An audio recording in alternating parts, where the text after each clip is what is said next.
Fugaku studied the thing in front of him closely. There seemed to be no chakra emanating or powering it, but with how fast it had moved and the fact that it also had a dojutsu led him to believe that this was a powerful opponent. He noticed that his lightning sword had only managed to scrap the yellow armor, but that was already quickly repairing itself. He stared into the orange eyes of his opponent. "Hello, demon brat. It seems you are starting to embrace what you really are," he mocked. Naruto scoffed. "Ha, I'm the demon." He shook his head chuckling. "I don't see a worse demon than a man trying to kill his own son."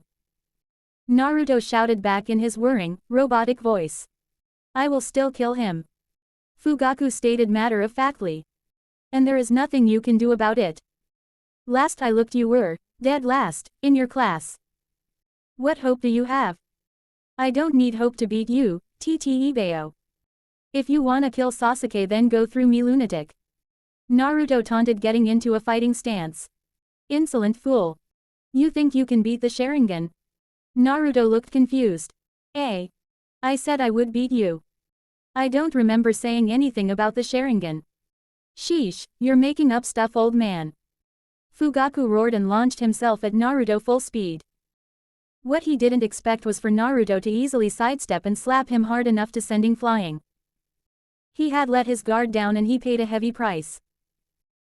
A normal slap would have hurt enough, but add a very dense metal and inhuman strength to the slap and you get a hurt Uchiha clan head who is out for blood. Even if the Sharingan saw the hit coming, he was not fast enough to do anything about it. The clan head rushed back into battle again, but this time treating his yellow-armored opponent as a Sharingan user. To his surprise he discovered that the machine was keeping up. It dodged under a hook and attempted to sweep the clan head's feet out from under him.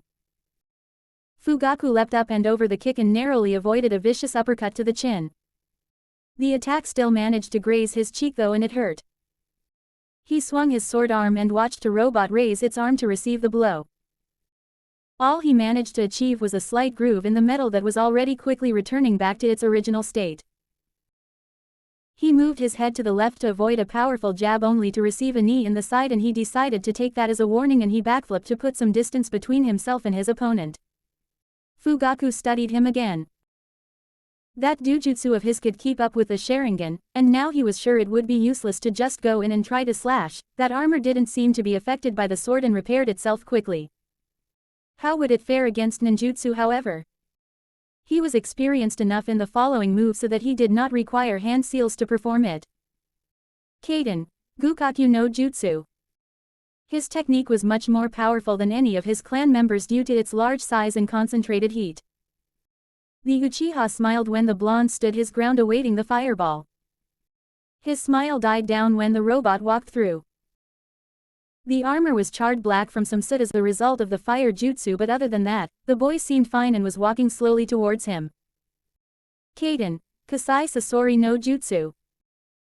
Fire release. Fire Scorpion. The flames grew to 3 times the size of Fugaku's body before concentrating itself into what looked like a scorpion stinger. Soon almost all the fire was focused on a point as big as Fugaku's finger. He launched the compressed mass of fire and it impacted Naruto head-on in the chest.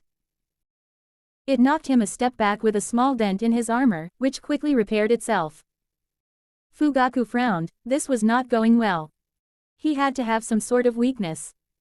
Some sort of place that the armor wasn't quite covering. Aha! There it was. The space where his elbow was. Instead of yellow, it was full of gray wires. Time to give it a test run. He charged Naruto again, only this time he stared, attacking Naruto's armored head. The academy student raised his arm to intercept 3 rapid strikes in quick succession without realizing that this was his opponent's intentions. Fugaku smirked triumphantly when Naruto left that little spot for his elbow free. The sword's point found itself lodged onto the inside of Naruto's elbow, running up his arm. Fugaku laughed sadistically when he poured lightning chakra into the sword, forcing Naruto to scream in a high-pitched wail. Fugaku kicked Naruto down while keeping his grip on the sword. The boy seemed to have lost all sorts of strategy and was using his free arm to clutch his injured one. Since the sword was lodged in with lightning chakra on the inside, the pain was indescribable, and with the weapon still inside, Naruto could not repair. Fugaku twisted the sword gleefully, relishing the screams of pain that accompanied every movement. What he wasn't expecting was getting kicked from his blind spot, powerfully. In his surprise, he accidentally released the sword from where it was buried into Naruto's arm. The clan head looked back at a fuming Sasuke. "You will not hurt my friends." Sasuke snarled, radiating killer intent as best he could. His father laughed. "That took you long enough. But even with your Sharingan activated, Sasuke, you are weak. There is nothing you can do to stop me." Fugaku stopped talking when Naruto fell in beside Sasuke, with a fully repaired arm. Knowing he needed to strike quickly before anything happened, the Uchiha clan head charged his son with the sword raised. Just as it was about to land, Naruto caught the sword in his hand, realizing that it could not cut him aside from the weak spot in his arms. Fugaku tugged at the blade, confused, and leapt back to safety when Naruto crushed the blade, preventing it from being further used. Before he could fully come up with a plan, Hiashi dropped down in front of the two boys, glaring at his rival. He set into the gentle fist stance and taunted Fugaku to come closer. Fugaku's eyes narrowed. Well, hello Hiashi. What would you say to a duel right now? This would settle which the better Dujutsu is. Sharingan or Byakugan? Inside his stoic mask, Hiashi was smiling. Guy had given him a very helpful tip to fight the Sharingan. If you throw a right punch, the Sharingan will see it, predict where it would go, and their body would react to it. But instead of a right punch, you do a left kick, which is completely unexpected. Basically, every move you intended on doing, do something different. But you have to mix it up, so that a Sharingan user will not know whether the attack it predicted is really going to hit or something else will. This tactic was what Hiashi was planning to use on Fugaku. It had worked so far on the others he had fought with.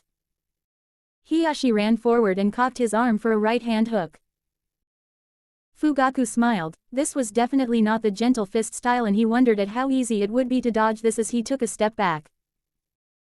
He realized too late that the hook had only been a distraction and that the real threat was the kick that was following up the momentum of the hook. He could only watch until it slammed into his stomach, flinging him back. Fugaku clutched his stomach, resisting the urge to throw up.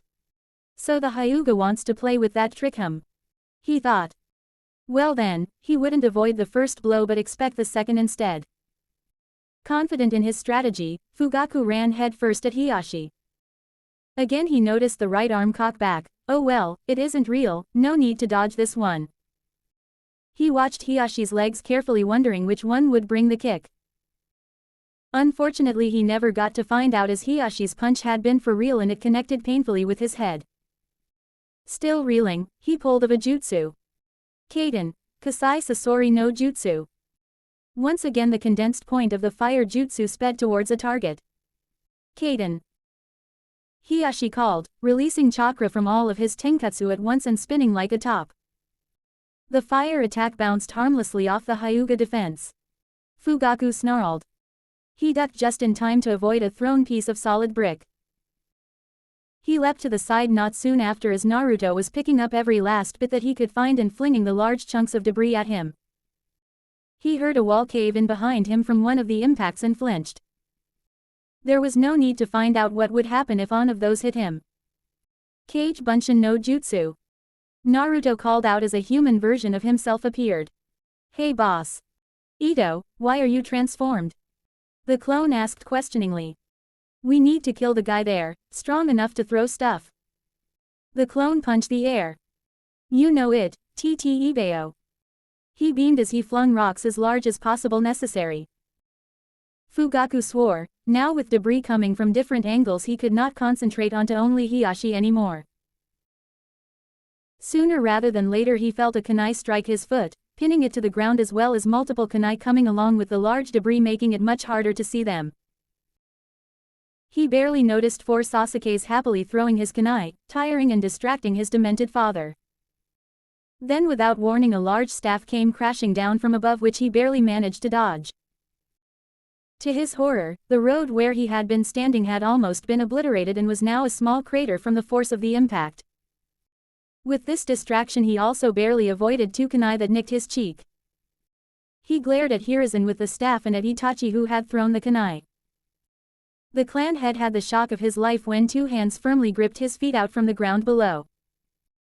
When he looked down he realized that what he saw was the smirking face of a blonde, whiskered boy. When did he get underground? Oh wait, the barrage of debris stopped, why is he holding me? He got his answer a few seconds later when Bumblebee's fist connected with the Uchiha's chest, powerfully enough to send him crashing through at least 2 whole empty houses. All the remaining forces gasped when they saw him stand up. Give up San. There's no one left. Itachi called out. Do what he says, Fugaku. You have nothing left to prove. All your conspirators are dead now. Fugaku looked around him. All signs of fighting had stopped, which meant that they had killed everyone in the village. He also noticed that all the surviving forces were also gathered around him. He started laughing maniacally. Everyone stared at him in surprise. Was this how one was supposed to react when all your family is killed? You think I'm powerless? He sneered after grimacing at the amount of his own blood he had in his robes. That boy had shattered numerous ribs. He bit down the pain as he glared at them. He closed his eyes for a minute before opening them again. He almost did a victory dance when Itachi and Shisui backed away in fear. Yes, Itachi. I have the Mangekyo Sharingan now. Ever wonder where your uncle went all those years ago? Fugaku taunted. I killed him, just to get these eyes. Now I shall show you the might of the Mangekyo. Susanoo. The entire force present gaped in horror as half of a green skeleton appeared around Fugaku. It then began to slowly grow skin and armor around it. As if by some unspoken signal, the entire force present bombarded it with every jutsu they knew. But it was hopeless. Inside the Susanoo, Fugaku could not stop laughing. What a waste of chakra. Susanoo is the absolute defense. You can't hurt me while I'm in here. I'm invincible. To the tired shinobi, seeing it rise up out of the ground to stand on 2 legs was terrifying. It loomed over them as if Kami passing her judgment as it glared at them. The giant, demonic construct then raised an enormous axe. Bye-bye. Fugaku yelled as it swung. All of a sudden, massive golden chains that were glowing with a red light had managed to restrain the beast. The chains wrapped around its wrists, arms, torso and legs. All forces present were in awe of the 2 women on opposite ends of the large beast that were the source of the great chains that forced the Susanoo onto its knees, helpless. Good job, Mariko. Yugiri yelled from her spot. Keep it up. The gathered force could then only watch as 3 red-haired men made their way to the Susanoo. In unison, everyone heard them say, Tenno Mon Rirasu, Daikyu Geto. Celestial Gate release. 9th gate. Everyone felt the massive power surge coming from all 3 of the men, all of which leapt into the air and hovered, as if flying, to talk to the Uchiha. Uchiha, you believe too much in your own power. Now let us show you the power of the Uzumaki. Hachiro blurred and appeared right next to the restrained Susanoo, punching it full force. Fugaku was astounded. It cracked the Susanoo. The other 2 followed in quick succession, the impact sounding a lot like powerful thunder. After 3 more hits each, they linked their arms together and chanted, Ten no Seigi. Elemental Justice. Their combined arms seemed to grow pure white before the light became blinding and caused everybody present to shield their eyes. The 3 then charged and slammed the glowing, white orb into the chest of the Susanoo. The following explosion could be seen for miles around in a spectrum of color. But even with the intensity of the explosion, nothing was destroyed. It was like the explosion of the Susanoo was more for the sake of a light show than a release of the power. After everyone had regained their bearings, Makoto ran and crushed Sasuke in a powerful bear-like hug. Come, Itachi, Shisui. Makoto called. Let's go get the others, they must be bored in that room by now. The 4 chuckled. Then Makoto's eyes turned to Naruto's bumblebee form. Naruto. Thank you for being there for my son when I wasn't. We owe his life to you. Makoto thanked him sincerely. Naruto shook his head. Don't be silly. But would you mind if I called you Ka-chan as well? Naruto asked innocently. Makoto wiped the tears that had been forming in her eyes. Kushina, I finally get this opportunity to pay you back. Of course Naruto. I don't think Sasuke would mind having you as a brother anyway. Sasuke nodded his head in approval. Yada. Let's go get some ramen, I'm starving. Naruto complained. Baka. You ripped your clothes when you transformed. Don't transform back now. Sasuke pleaded. Why not? Afraid I'll take your fangirls if I do. Naruto teased, mock glaring at Sasuke. Sasuke felt like throttling his newfound brother as he glared back. Itachi stepped in between them and poked both their foreheads at the same time. The elder brother smiled. I could get used to this. Itachi smiled at Shisui, who returned the smile happily. Time skip 1 year to Genin exam. 4 Jonin were sitting silently together, concealed in an air vent above a classroom. Said classroom was full of enthusiastic and nervous students about to take their Genin exam as a class. The 4 Jonin consisted of a masked man who sported gravity-defying white hair and had his Konoha forehead protector dropping over his left eye, a woman with red eyes and curly hair and had what looked to be bandages wrapped around herself, a bearded man that was smoking in the air vent, and last but not least, a ninja clad in green spandex with a bowler haircut and thick eyebrows. These 4 were otherwise known as Kakashi Hatake, Kurenai Yuhi, Asuma Sarutobi and Guy Maeda respectively. The day before, all of them and 6 others were called to the Hokage's office to discuss being Jonin Sensei for the new class of would-be graduates. They were looking to complete the candidates for each of their respective Genin teams. Ever since the last Great Shinobi War, some unsaid rule had been passed out that encouraged Genin teams to consist of at least 4 Genin and a Jonin Sensei, the reason being that once they became Chunin, they could work well enough together in a group of 4. Of the 4 Jonin present, Asuma was the only one confident that he had filled his team's roster. Flashback. Sarutobi leaned back against his chair and sighed. Thanked Kami for another reason to forego this paperwork. The 10 Jonin standing before him stood attentively in a horizontal line in front of his desk. I trust you all know what each of you has been called for? He asked. Kurenai nodded. Hi, Hokage-sama. It is about becoming Jonin Sensei, is it not? Sarutobi nodded back. You are right, Kurenai. Now I have called you here to help organize your teams. It would be better if each sensei here was able to teach a squad appropriately with his or her personal skill set. Please let me know anything specific from what you require of the squad you will be preparing. The other 6 sensei said that they would be fine with whoever they got and didn't require anything specific. Then Guy stepped forward. Hokage-sama. I must request the presence of the most youthful Lee Rock in the academy.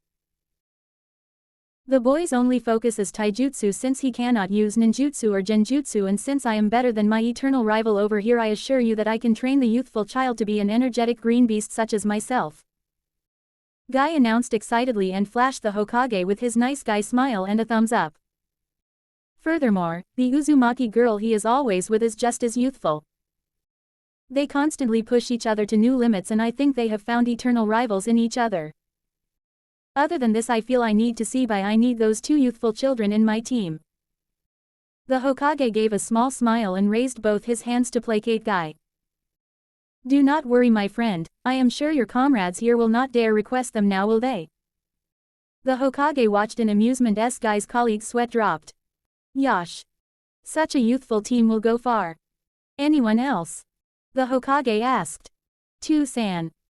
Shikaku, Inoichi and Chusa have personally asked me to be the instructor for their 3 children.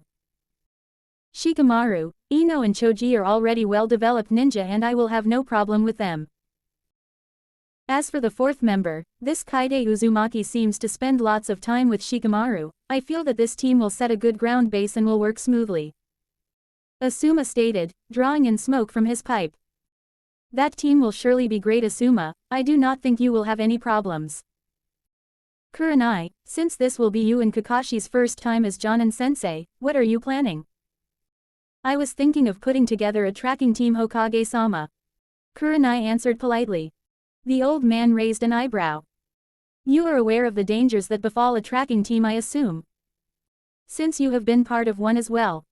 Sarutobi asked with a little concern. Yes, Hokage-sama, I am aware of the danger. However, I felt that I am best suited to training a team of trackers as combat-type ninja are not meant for me. I was planning on taking the Inuzuka, the female Hyuga and the Aburame for the team. Together they can make the perfect trackers.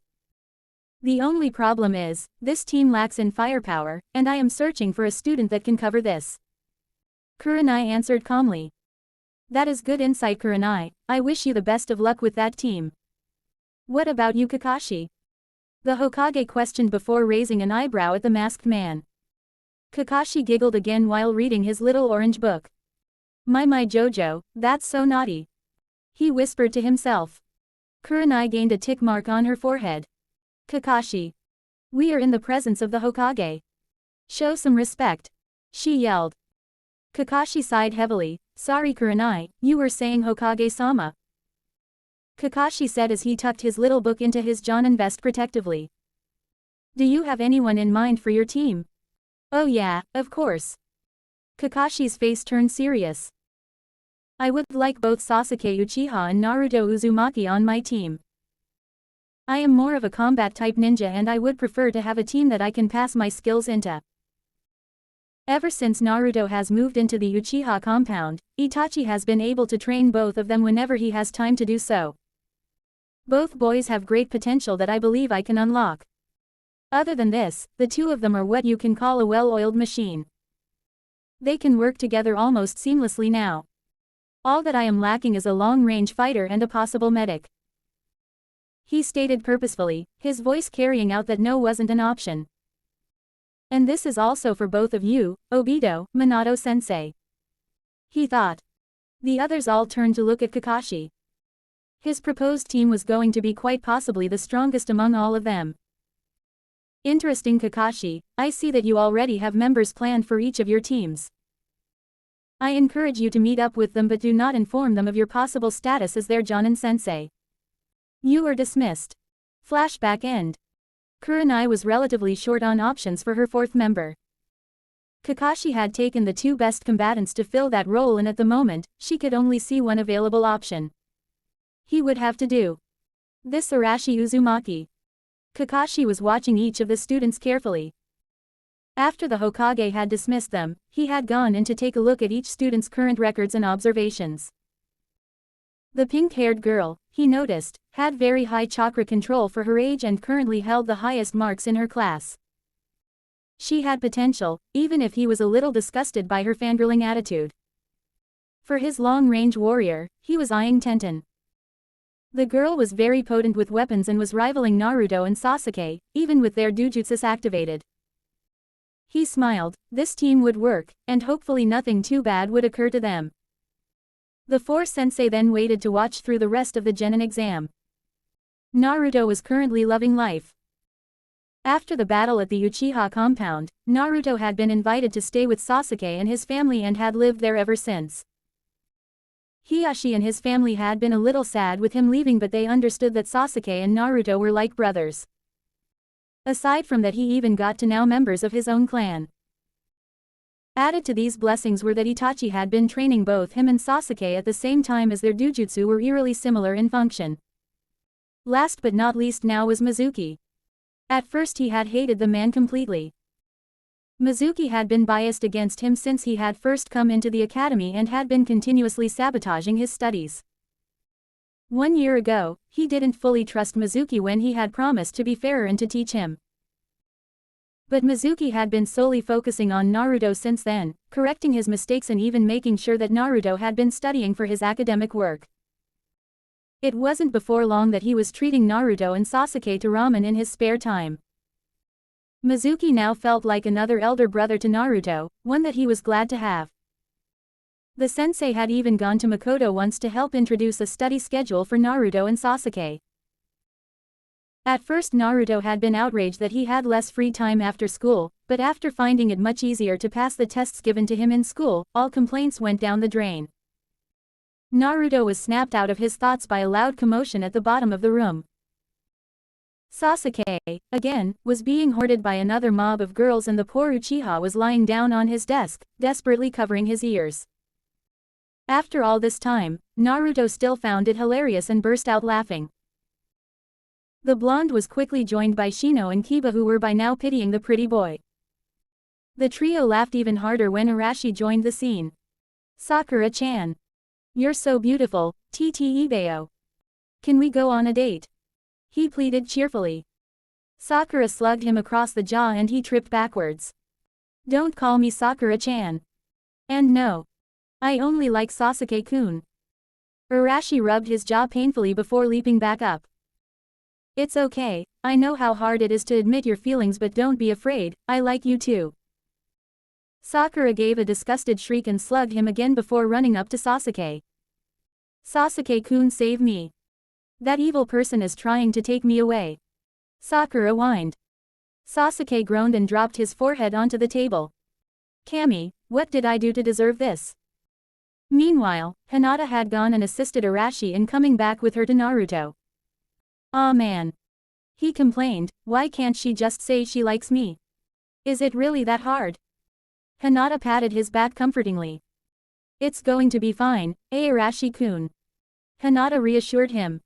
One day she might see you as you see her. Gah. It's gonna take too long. Arashi whined again. Naruto laughed. What do you see I the Banshee anyway, Arashi? If it was something really good, then don't you think Sasuke would have seen it? He has better eyes than you as well. Arashi shrugged. I don't know. She's pretty. Kiba pretended he was gagging, which made Shino and Naruto laugh. Come on Arashi, that's not a good reason. There are plenty of other pretty girls who are less, well, noisy. Kiba said, making Hinata giggle. Arashi just looked confused. Like who? Well, like Hinata over here. She's beautiful, smart and much more quiet. Naruto suggested innocently while Hinata changed a very dark shade of red. EA. Hinata squealed. Naruto-kun called me beautiful and he likes me more than Sakura. She put her tiny hands over her mouth to prevent further squealing and other girly noises from coming out. Hinata-chan. Are you all right? Arashi asked and he placed a hand on her forehead. He then took in her face as her hair was slightly out of the way. Naruto is right. You are much more beautiful than Sakura, Hinata-chan. Arashi smiled at the Hyuga heiress. Hinata at this point was beginning to freak out, as she wasn't used to getting compliments on her looks, especially from people her age. Arashi-kun also thinks I'm more beautiful. And he called me Chan instead of Sakura. I know. Arashi continued, why don't you go on a date with me instead? Hinata gulped and stared into those emerald green eyes which stared back so full of life. She glanced back and forth between the two boys in front of her, alternating between cerulean blue and emerald green before passing out. Kiba caught Hinata just before she hit the ground. Oi! Knock it off, you two. You don't need to catch her every time she falls. Kiba yelled, frustrated. Both boys tilted their heads slightly to the left in sync. Hey! What did we do? They asked in unison. Kiba took one look at the cluelessness in their eyes and sighed.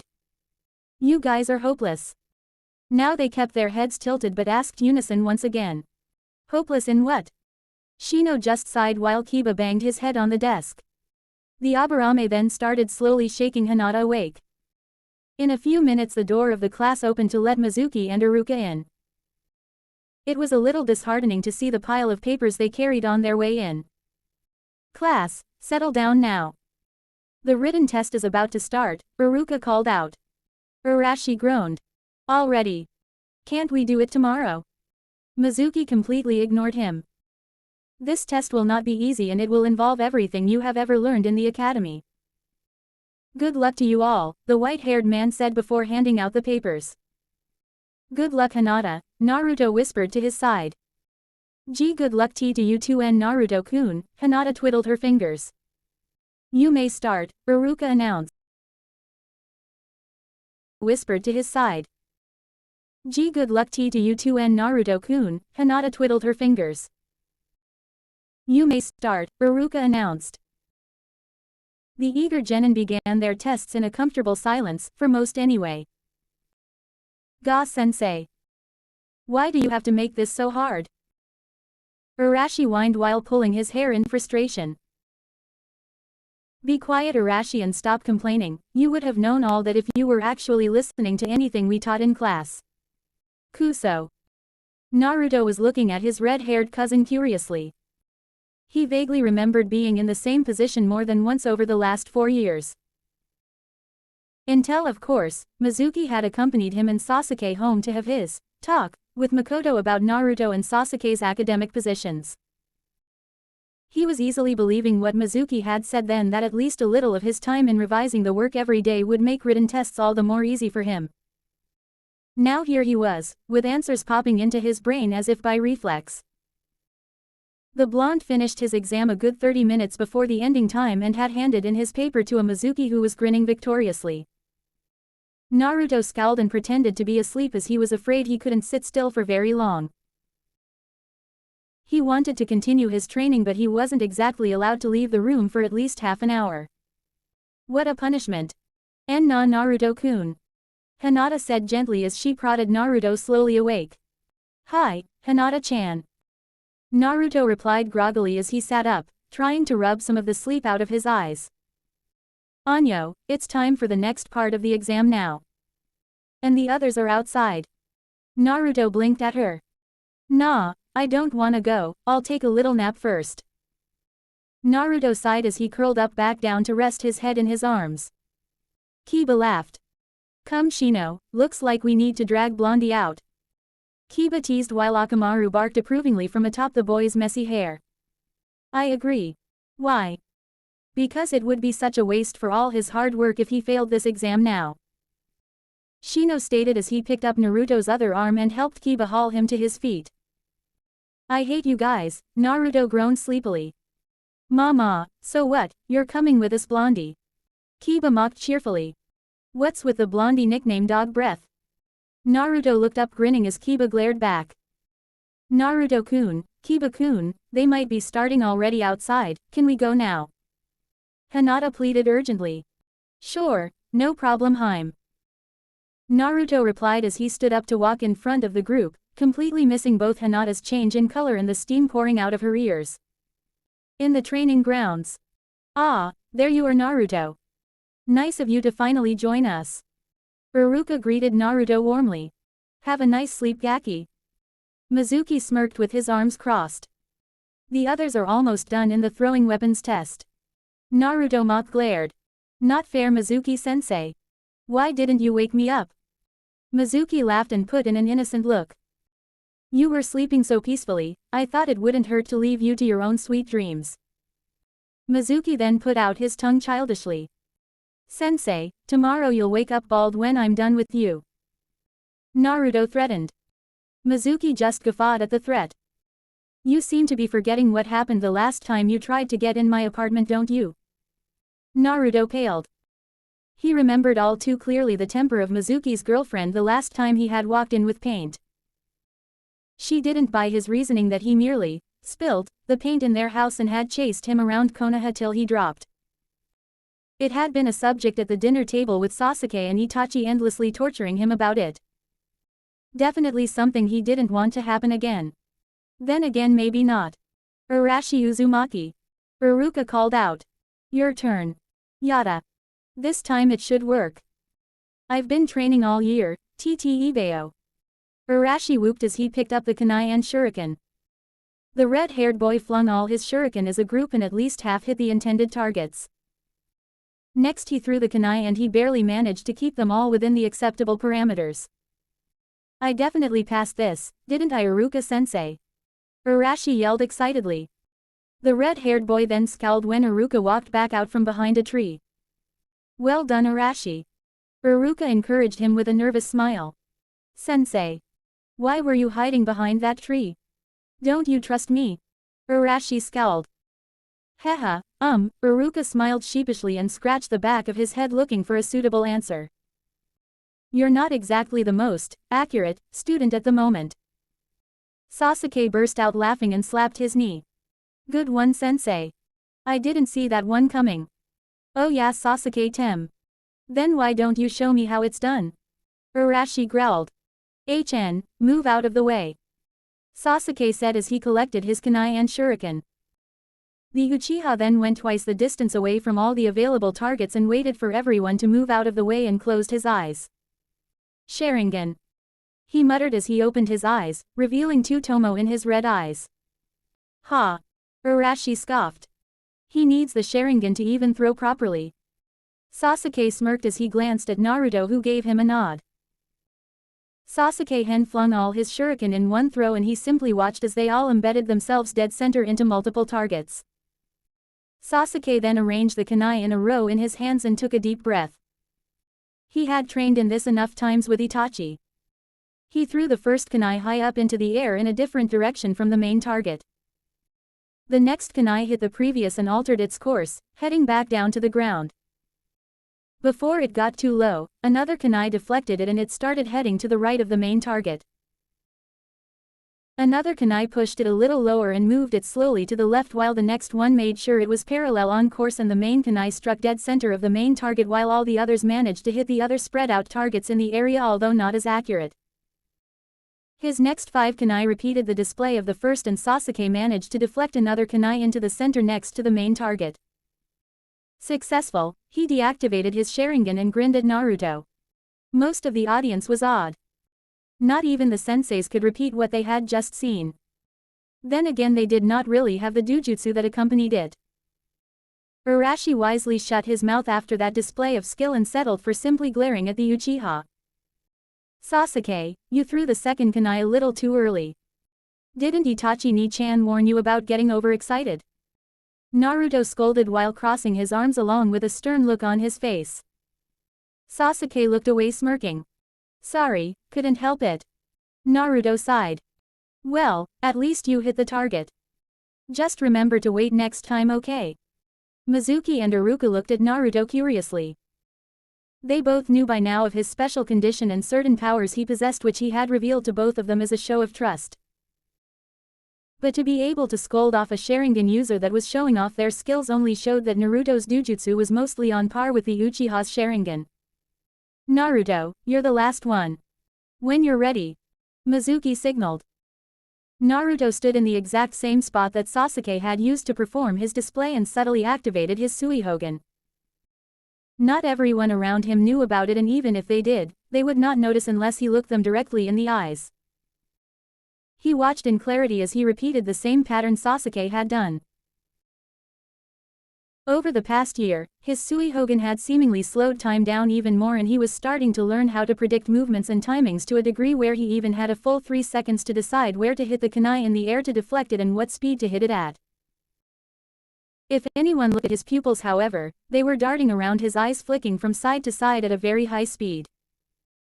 The only difference from Sasuke's technique was he didn't rely on instinct of when to throw the kunai, but rather watching and judging the best course of action. This way, Naruto was able to make the 2 kunai collide while making sure that even the wayward kunai he had used to orient the main one had managed to find their own dead center on separate targets. See, Sasuke, you should really listen to Ni-chan. HN, I get your point. Next time. Sasuke grinned at Naruto. A friendly rivalry never hurt, and he was still relatively better than his surrogate brother in other aspects, such as girls and looks.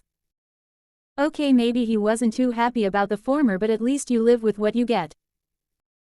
Nay, sensei. What now? I wanna hurry this up and graduate already, TT Ibeo. Naruto asked enthusiastically.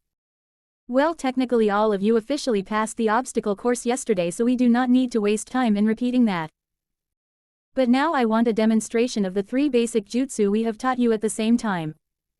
Now everyone henge.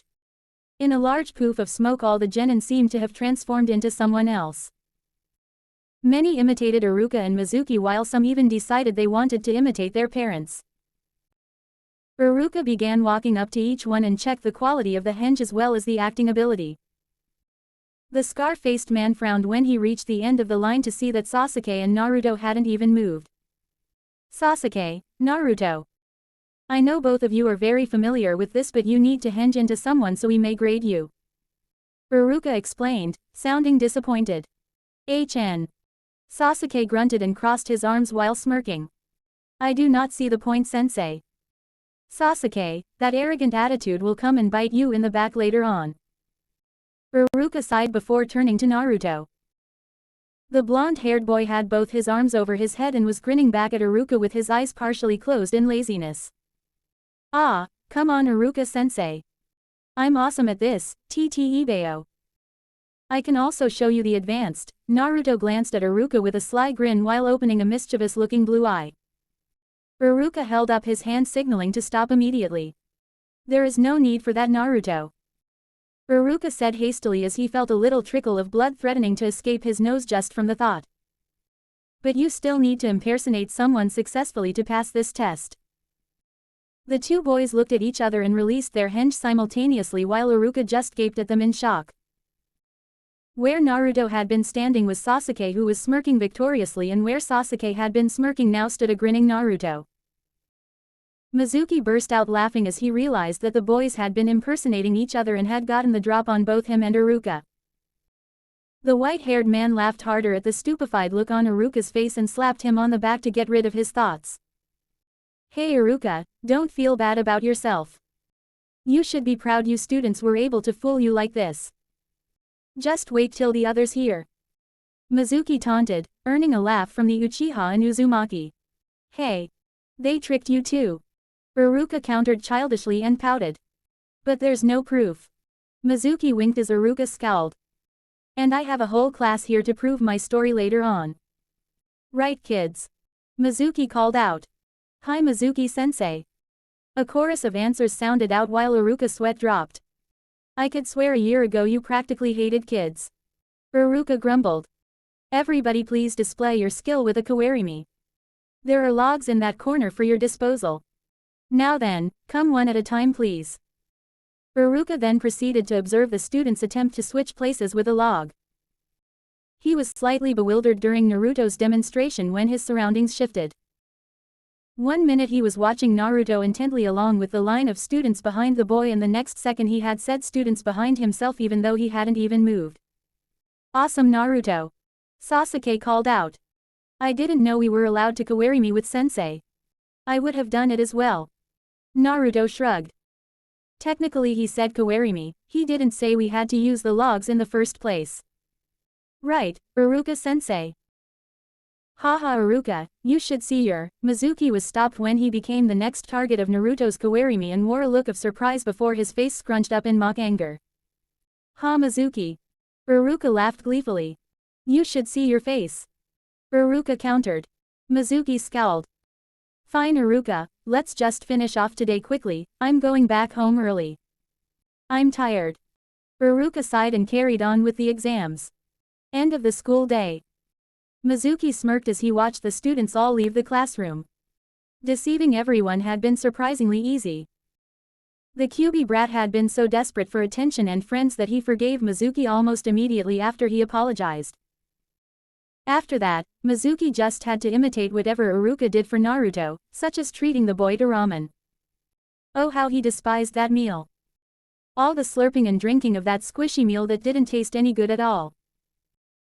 The boy also ate as if he was ravenous, and only recently did he stop inhaling the ramen every time it got placed in front of him. The boy also had the ideology that ramen was the food of the gods, delusional at best. But if buying the boy ramen and eating one bowl while listening to anything the demon brat had to say was all it took to get him to like and trust you, then why not? All that caring teacher facade effortlessly pulled off. After a few well-placed incidents everyone trusted him, such as ensuring Naruto was studying. Sure, he taught the brat the proper academy stances and skills, but it wasn't like he was much of a threat either way. Along with this, it was very simple to show genuine feelings such as smiling. Then again, who wouldn't smile while wondering what fate had in store for the brat in the hands of Orochimaru-sama? Orochimaru would reward him greatly if he returned with the scroll and the Kyuubi Jinchuriki. There was no question about the scroll, he was meant to bring it no matter what. But the Kyuubi Jinchuriki was optional, and he would be rewarded far more if he was brought to Orochimaru alive. Just in case something went wrong, he had Osamu to ensure everything went smoothly. Mizuki laughed evilly, it was time to put his long-awaited plan to good use. He needed someone close to Naruto to fail the exam for the plan to start. Sasuke was out of the question, prodigious subjects like that didn't simply fail. The rest of Naruto's friends were mostly clan heirs, he would definitely get in trouble for failing one of them. Then of course, there was Arashi. Naruto's red-haired cousin had passed, barely. It wouldn't hurt to decrease his points a little bit to ensure he failed now, would it? Mizuki laughed. Oh well, time to move. Outside. Are you okay, Arashi? Sasuke asked the Uzumaki with concern. Arashi sighed. I thought I would have at least passed. Damn Bunshin. It was just fine. What was wrong with it? Kiba snickered. For starters, it was see-through, pale and couldn't even walk. Arashi growled back. It's not my fault. And I can't even do it like Naruto. He just makes Kage Bunshin instead, something I have no idea how to do. Oi Arashi. You can't blame me. But you did great, Ibeo. Maybe next time. Naruto consoled as he draped his right arm over his cousin's shoulders. Why am I not really surprised he failed? Akane asked teasingly. Akane, I believe that Arashi deserves much better treatment than that. Why? He is your cousin, so should you not express concern for his feeling? Furthermore, failing the Genin exam when the entire class passes is a harsh blow to anyone. Shino expressed in his monotone voice. Akane raised her hands in surrender. Calm down Shino, I'm just messing, Ibane. Okay guys, enough. We'll see you later. Naruto waved. I'm taking Arashi to Ichiraku's.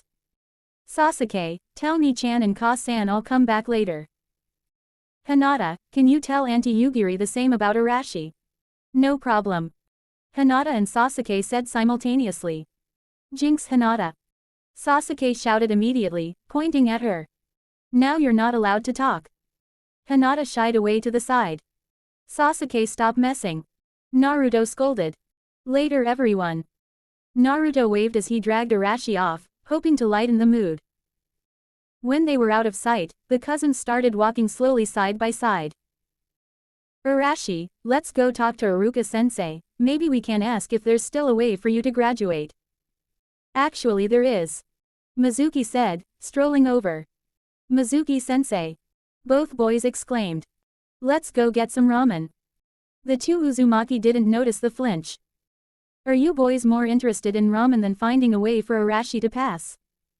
Mizuki teased. Arashi's face lit up with hope while Naruto's was filled with joy. Really, Mizuki-sensei? What should I do to pass? Mizuki stroked an invisible beard. Well, I prepared something in case you failed. If you can accomplish this challenge, then you will pass. By now Arashi was literally bouncing up and down on his seat. Really? Awesome. I'll do it and pass, Ibeo. Arashi exclaimed happily. What does he need to do, Mizuki-sensei? Naruto questioned curiously. First of all, he can have a partner. Are you willing to help him, Naruto? Naruto nodded. Well then, I hid a certain scroll inside the Hokage residence 2 days ago. If you two can sneak in and take the scroll without being seen, then that will be the first part. Testing your skills as shinobi in infiltration. After you get the scroll you must learn one technique from it, then I shall let you pass. Meet me in training ground 32 near the west gate in the forest. You can show me the technique there. Yada. Let's go and get that scroll, Arashi. Naruto yelled as he leapt up, punching the air. This is so cool, Ibeo. Arashi answered as they started running down the road. Naruto, Arashi. Mizuki called out. Both boys stopped in their tracks. Meet me there in 4 hours, and the Hokage residence is that way, just so you know.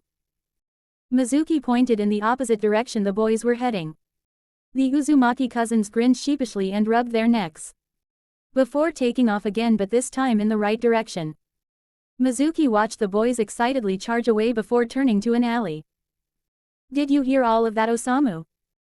Mizuki asked a slim man dressed in black as Osamu silently made his way to Mizuki. Osamu nodded silently and followed Mizuki as they leapt to do their business. 30 minutes later. A small robot snuck silently under a table and waited until the assistant passed by. It had been used in stealth operations much more than once for pranks and had gotten away with all of them.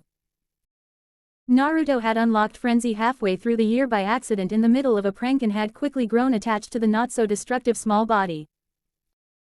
The robot then scurried quickly down the corridor, then froze as it sensed more voices headed its way, and it silently panicked as it had nowhere to hide. It then remembered it could transform, and the humanoid robot quickly shifted before transforming into a radio. Oi! What's a radio doing here? Pick it up and put it back in that room. Hi senpai. The robot felt itself being carried and could only watch as it was dumped into a dark room with other electronic devices. Once the door was closed, it listened to the footsteps moving away as it waited and transformed back to its bipedal state. It then heard more footsteps approaching and it patiently waited at the door. The door then opened silently as an assistant of the Hokage peeked in. Naruto. Stop wasting time. The assistant hissed angrily. The small robot looked up curiously. My name is Frenzy. Stop naming your robots Naruto and come on. If we fail this, I'll kick you so hard you'll never eat ramen again, TTEBAO. The robot would have pouted if its current face would allow it. Alas, its facial features only allowed it to narrow its upper eyes together and close up its mouth. Frenzy then looked up after a moment of sulking and nodded before silently making its way to another locked room. Arashi had hanged into one of the everyday assistants in the area and was playing lookout for Naruto, who was searching for the room with the required scroll.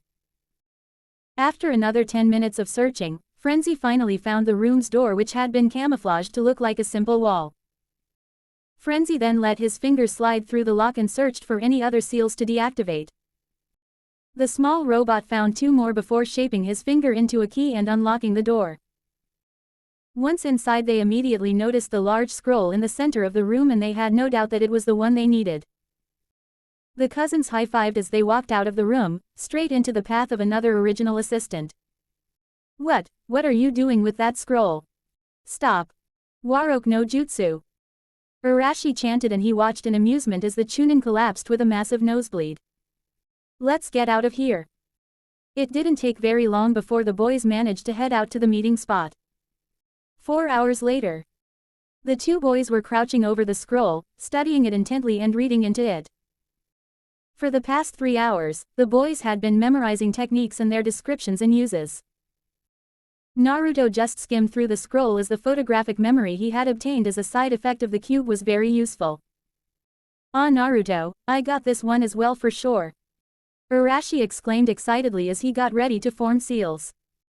This is the last technique, but I think it's the only one we can do here with our, chakra control. Naruto smirked. Your chakra control is sucky. Don't include me with you. Arashi put his tongue out and was just about to perform a jutsu when Iruka leapt down from the trees, a mixture of shock and confusion running through his face. Oh, hello Iruka-sensei. Arashi grinned happily. What do you think you are doing? Iruka yelled as he marched towards the boys. A confused Naruto looked up. We're doing Mizuki-sensei's test for Arashi to pass. It was now Iruka's turn to be confused. Mizuki. What test? Mizuki-sensei prepared this test for us. He said we had to get this scroll and learn a technique from it while waiting here for Arashi to pass. Then he can also become a genin. Naruto explained excitedly. And it's nearly time to show Mizuki-sensei. Yes, I'm ready, Naruto. I told you I was gonna pass, TTEBAO. Iruka looked at the boys' faces and realized that they thoroughly believed whatever they had been told, and he felt anger at his supposed best friend. What type of sick man tricked these boys into doing his bidding? Hello Uzumaki. Mizuki called out as he landed next to them with a man dressed in black at his side. I see you have brought the scroll. Excellent job. Did you learn anything from it yet? Mizuki smiled deceivingly at the boys, deciding to hold on to the friendly facade for a little while longer. Arashi leapt up onto his feet. Hi Mizuki-sensei. Are you ready to pass me? Arashi asked enthusiastically, eager to show of what he had learned. I sure am, but hand over that scroll so I can check if you are doing the technique right. Mizuki held out his hand, mentally patting himself on the back. Sure. Iruka watched the exchange in growing horror. If it had only been Mizuki, he would not have been afraid to tackle the man, as they were more or less even in skill level. But the scar-faced man was wary of the man Mizuki had brought with him. The man in black had a Jonin vest on, and being merely a Chunin, Iruka knew he had no chance at all physically, so he decided to try tact. Mizuki, what is the meaning of this? Iruka yelled forcefully at his so-called friend. Mizuki's smile did not leave his face as he spoke. I am just offering a way for my student to graduate. This is serious, Mizuki. You made them steal the forbidden scroll. The whole village is in an uproar looking for it. Arashi and Naruto looked at each other in fear, then back at Mizuki. Is this true, Mizuki-sensei? Naruto asked, hugging the scroll tighter to himself. Yes, it is, Naruto. But if you hand over that scroll now, then I can give Arashi my forehead protector as a bonus. Mizuki said casually. Naruto looked back at Arashi unsure. So he will graduate if I give you the scroll? Naruto, don't listen to him. Iruka shouted. Yes, Naruto, he will graduate. But after you give me that scroll, I will leave the village with Osamu here. Mizuki said as he pointed to his companion. Actually, how would you like to come with me? The blonde looked up in surprise. Iruka-sensei said this scroll belongs to the village. And as a Konoha genin I should not let you take it. And what reason do I have to go with you? Why do you want it anyway? Naruto yelled defensively, slowly backing away from his sensei. Orochimaru-sama gave us an order to retrieve that scroll, Naruto, as it has something he wants. Mizuki explained, feeling no need to withhold the information. You're doing this for that traitorous snake. Iruka growled in anger. Don't do it, Naruto. Mizuki is already a traitor to this village for following that monster. Hush now, Iruka, don't talk about Orochimaru-sama like that. As I was saying, Naruto, you are free to come with us after you hand over the scroll. Mizuki offered again. But I'm a Konoha shinobi now, going with you will also make me a traitor. Naruto yelled back. Mizuki scoffed. Don't tell me you see this place as your home, Naruto. I've seen how the villagers look at you. Everyone here hates you. They don't sell you anything, they ignore you, and when they do notice you it's because they want to hurt you or even kill you. At the academy most of us were even ordered by the civilian council itself to prevent you from learning anything. Come to think of it, they didn't even want you to enter. All because of something you had no control over. Do you know why they hate you, Naruto? Mizuki ignored Iruka's startled outburst. Mizuki, that's an S-ranked secret. Don't you dare tell him. Or what? Mizuki sneered back. I'm leaving anyway, and that's already more than enough reason for them to kill me. Naruto, the Yondaime couldn't kill the Kyuubi no Kitsune. Instead he sealed it in you. You hold within you the demon that attacked this village on the day that you were born. How unfortunate for you to be in the wrong place at the wrong time. This is why this village hates you, they fear its power and you have become their scapegoat with no more Kyuubi to blame. There's nothing keeping you here in this pitiful place. But with Orochimaru-sama, everyone will love you. With your power you can be praised and we will respect you for your power. Not some demon brat these foolish people refuse to have anything to do with. Not the brat they don't want their kids to go near in fear of losing them. There with Orochimaru-sama you will start anew, as Naruto Uzumaki. What do you say? Come with us, Naruto. Come with us and be respected, is that not what you want? Mizuki held his hand out towards Naruto. The white-haired man smiled when Naruto took an uncertain step towards him, and then another. Naruto's head was swelling with emotions. Confusion, fear, anger and sadness were running rampant in his mind. He knew he held the Kyuubi and he knew that they hated him for it. But hearing it said straight to his face was a harsh slap that brought him back to reality. He looked towards Mizuki's smiling face, a promise of a better life, and compared it with what he got almost every single day of his life in Konoha. The blue-eyed boy slowly made his way to Mizuki and would have gone on if not for a caring hand on his shoulder that stopped him. Naruto turned around to stare into the eyes of his cousin. Arashi's face was serious and sincere for once. Don't listen to him, Naruto. I know the villagers here hate you. I knew about the Kyuubi before I entered the academy and I don't care. Kaide and Akane don't care either. To us you are already Naruto Uzumaki. Don't we mean anything to you? What about the others? Sasuke, Itachi and Makoto are practically your surrogate family now. Then there's Hinata, Kiba, Shino, Shikamaru and Choji. Even Lee. What about Iruka-sensei, Teuchi and Ayame at Ichiraku's? What about the Sandame? We all care for you, Naruto.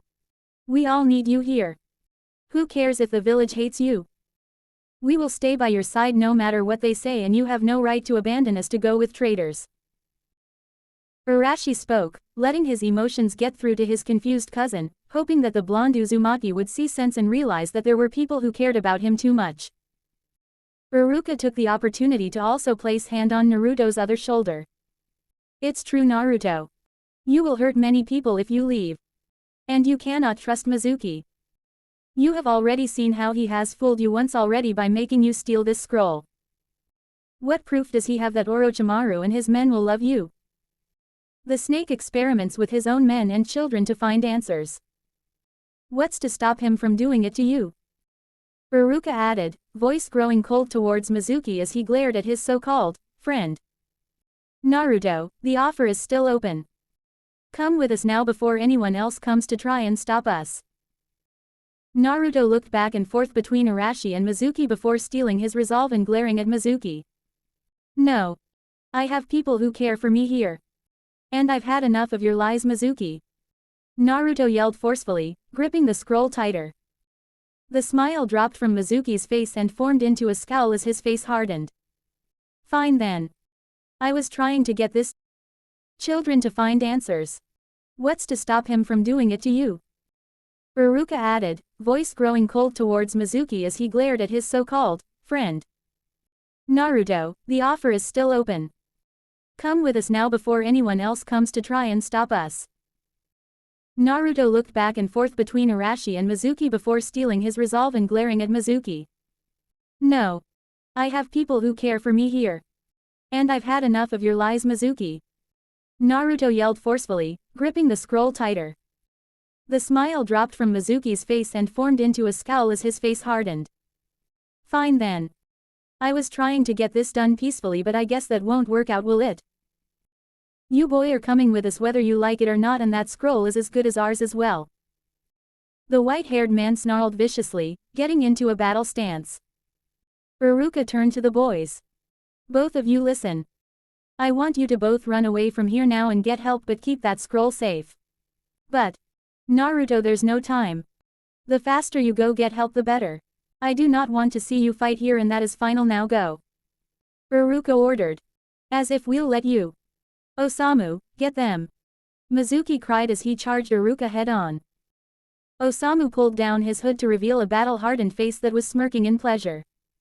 No problem, Mizuki. He replied in a deep voice as he watched both boys leap into the trees to start running. He pushed Chakra to his feet to increase his speed as he started rushing towards the boys, and he quickly caught up with them. Meanwhile, Mizuki and Iruka were engaging each other in an open taijutsu battle. Mizuki had opened with a left hook for Iruka's face, and the scar-faced Chunin ducked under it and attempted a right-hand counter, which Mizuki swatted away before bringing up his heel to try and backheel Iruka. The white-haired traitor felt his leg get caught in a grip and was pushed back before returning with his other foot in a roundhouse kick, which Iruka blocked before getting in a clean shot at Mizuki's solar plexus. Mizuki reeled back, clutching his stomach in pain. Why are you doing this, Mizuki? What happened? Iruka asked, desperate for an answer. This added fire to Mizuki's temper. Why? Are you seriously asking me, why, Iruka? Mizuki yelled. I was the better of us two ever since we were young. I was smarter and more skilled. But for some reason you took all that attention away from me. People chose you for everything. It was always Iruka this, Iruka that got. Mizuki yelled, pulling his hair. Iruka looked surprised. Mizuki, I thought we were friends. I never knew you felt like this. Mizuki laughed heartlessly. Friends? Seriously? I stopped being friends with you ever since the day you took the attention I deserved. I only stayed with you because otherwise I would be nothing. How do you think it feels like knowing you are better but you are dwarfed in the shadow of someone inferior? They even let you enter the academy before I did, saying you were more suited than I was. Mizuki, shut up. It won't matter anyway once you are dead. Mizuki screeched wildly before launching himself at Iruka with a kunai in his hands. Iruka barely managed to raise his own kunai in time to parry Mizuki's downward slash. After that it was a matter of strength pushing and Iruka realized he was slowly losing. All that teaching in the academy and he realized that he hadn't even been paying attention to his physical condition and Mizuki was obviously the stronger of the two. The scar-faced Chunin pulled away quickly causing Mizuki to momentarily stumble forward. Iruka took the saw a chance and tried to swipe at Mizuki's face. Mizuki saw this and decided to tumble forward and as he regained his footing he leapt upwards and punched Iruka powerfully in the gut. The follow-up stab into the stomach was halted when he received a direct punch to his jawline and Mizuki stumbled backwards. Iruka pressed the advantage and kneed Mizuki in the stomach causing him to double over before receiving a powerful uppercut that snapped his neck backwards. Mizuki was slightly disoriented for a while but managed to regain his bearings just in time to catch a punch Iruka had sent straight for his face. Mizuki then used Iruka's momentum to slash his rival across the stomach before attempting a reverse roundhouse kick that connected viciously with Iruka's chest and sent him careening towards a tree where Iruka's head slammed powerfully against the rough tree trunk. Iruka slowly slid down the tree and sat on the ground while Mizuki cracked his jaw. "See this, Iruka? I was always better than you. Goodbye," Mizuki said happily as he took the large Fuma shuriken off his back.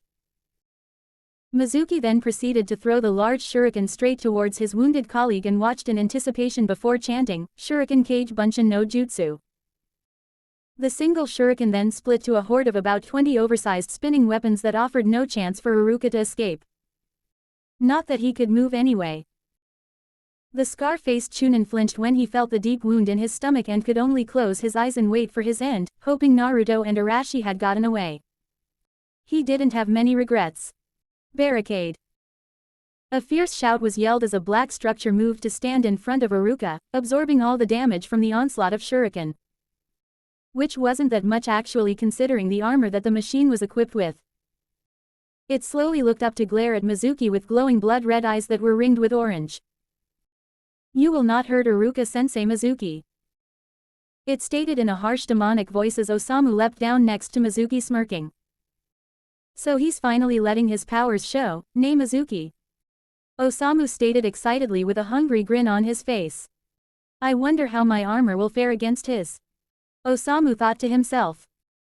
Arashi rejoined his blonde cousin to stand protectively in front of Iruka while the white-haired man started laughing. "And what will you two do?" "Naruto is a prodigy, yes, but that is why I brought this man here." Mizuki gestured to Osamu. "He is more than capable of taking out little boys like you." "Naruto, Arashi, run!" Iruka groaned weakly from the tree. "No, Iruka-sensei, we are not cowards. And we can beat this traitor and his friend." Arashi growled determinedly. "How will you do that, boys? Especially you, you red-haired doby?" Osamu felt obliged to ask, genuinely amused. "Like this, Kage Bunshin no Jutsu," Naruto yelled out as a single shadow clone appeared next to him grinning. Mizuki and his partner face faulted. "With a Kage Bunshin? Seriously kid, we know your clones and yourself have armor, but what difference will a single Kage Bunshin make?" Osamu asked skeptically. The two then saw the clone grin. "Like this. Bumblebee." The clone cried out and the spectators all looked on in amazement as the clone successfully transformed into another version of Naruto's power. Now they were faced with both the yellow and black beings they had never even seen before and both had orange lining in their respective blue and red, pupil-less eyes that signaled Suihogan had already activated. "He's not the only one. Taju Kage Bunshin no Jutsu." Arashi cried out as over 100 solid copies of the red-haired boy littered the trees and surrounded the two men who stunned at the sheer mass of shadow clones the genin had produced. Not even Jonin could do such a thing. "Naruto, I think it's time for you to show Mizuki your new technique," Arashi said sneakily, gaining the interest of the attackers. Both Mizuki and Osamu's eyes widened in horror when they saw the two deadly robots rapidly increase in size. "How do you guys like this? My own Baika no Jutsu. Multi-size technique," Naruto laughed as his robot bodies towered to a height of 16 feet. Orochimaru's men set grim expressions on their faces when they realized the weight of the situation they were in. Mizuki knew that the robots were already powerful enough at human size. With the added size of the Baika no Jutsu, that strength and power increased drastically as well. I'm surprised you got it to work, Naruto. Urashi exclaimed, also in awe at Naruto's new ability. Hearing things was different from seeing it with your own eyes after all. The robots looked somewhat sheepish in a way as they answered back. Choji and I only managed to finish it a week ago, but I think it works fine as you can see. I can keep my transformations in this size for hours. Barricade informed his now much smaller cousin. Flashback a week ago, training ground 23. Ga Choji. Am I doing this right? We've been doing this for like 2 days already. Naruto groaned as he pulled his hair in frustration.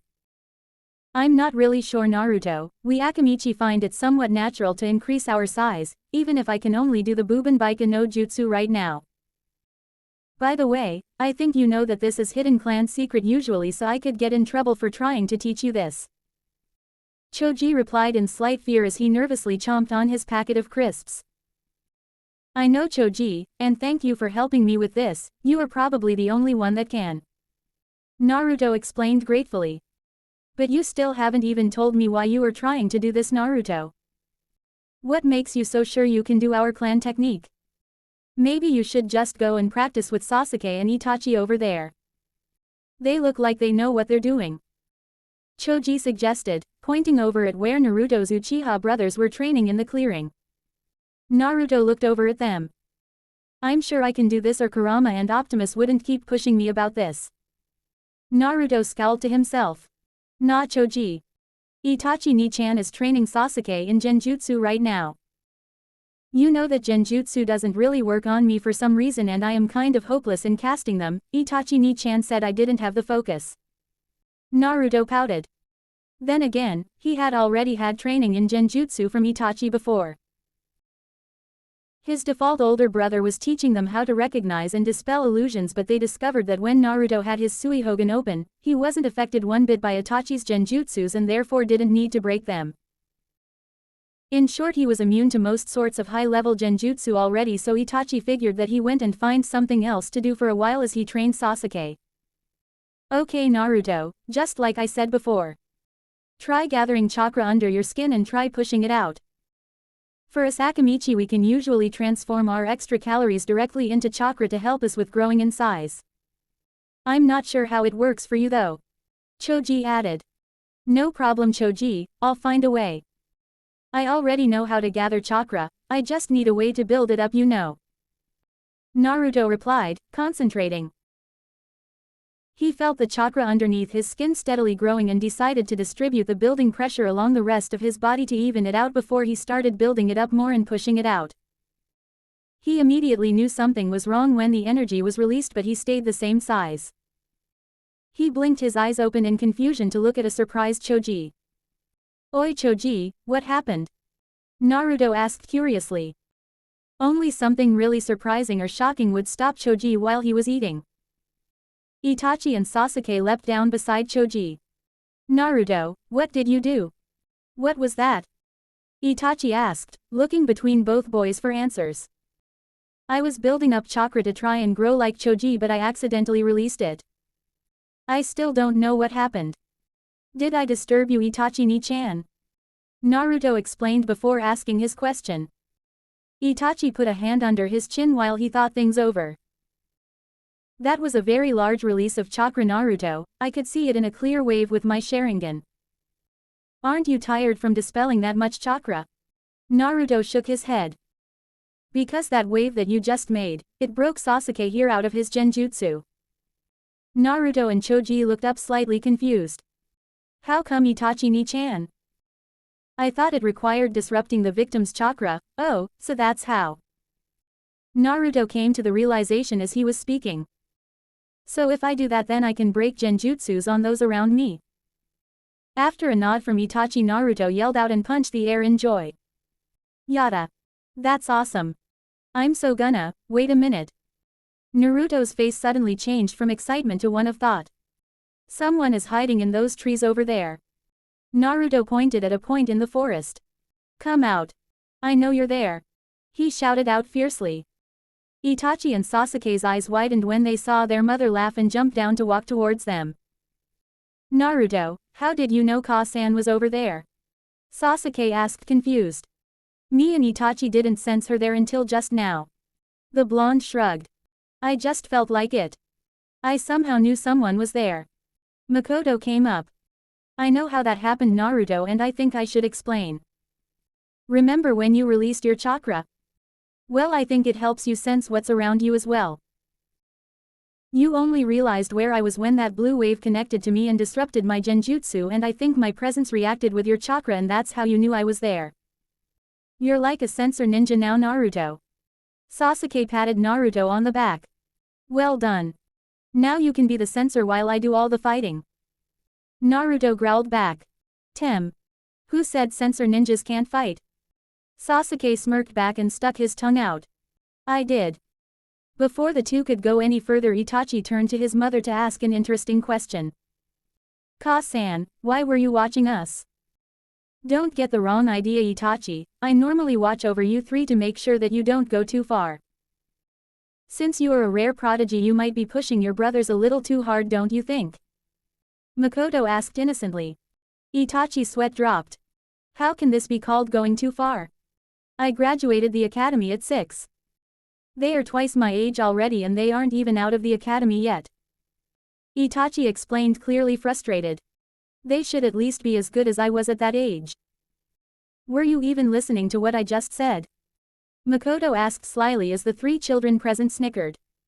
Itachi felt like he had just been slapped before he growled at the kids. Enough of this, back to training all of you. He mock snapped while Makoto laughed. Ka-san, you can stay and watch since that's probably what you've been doing anyway. Hi, Itachi-sensei.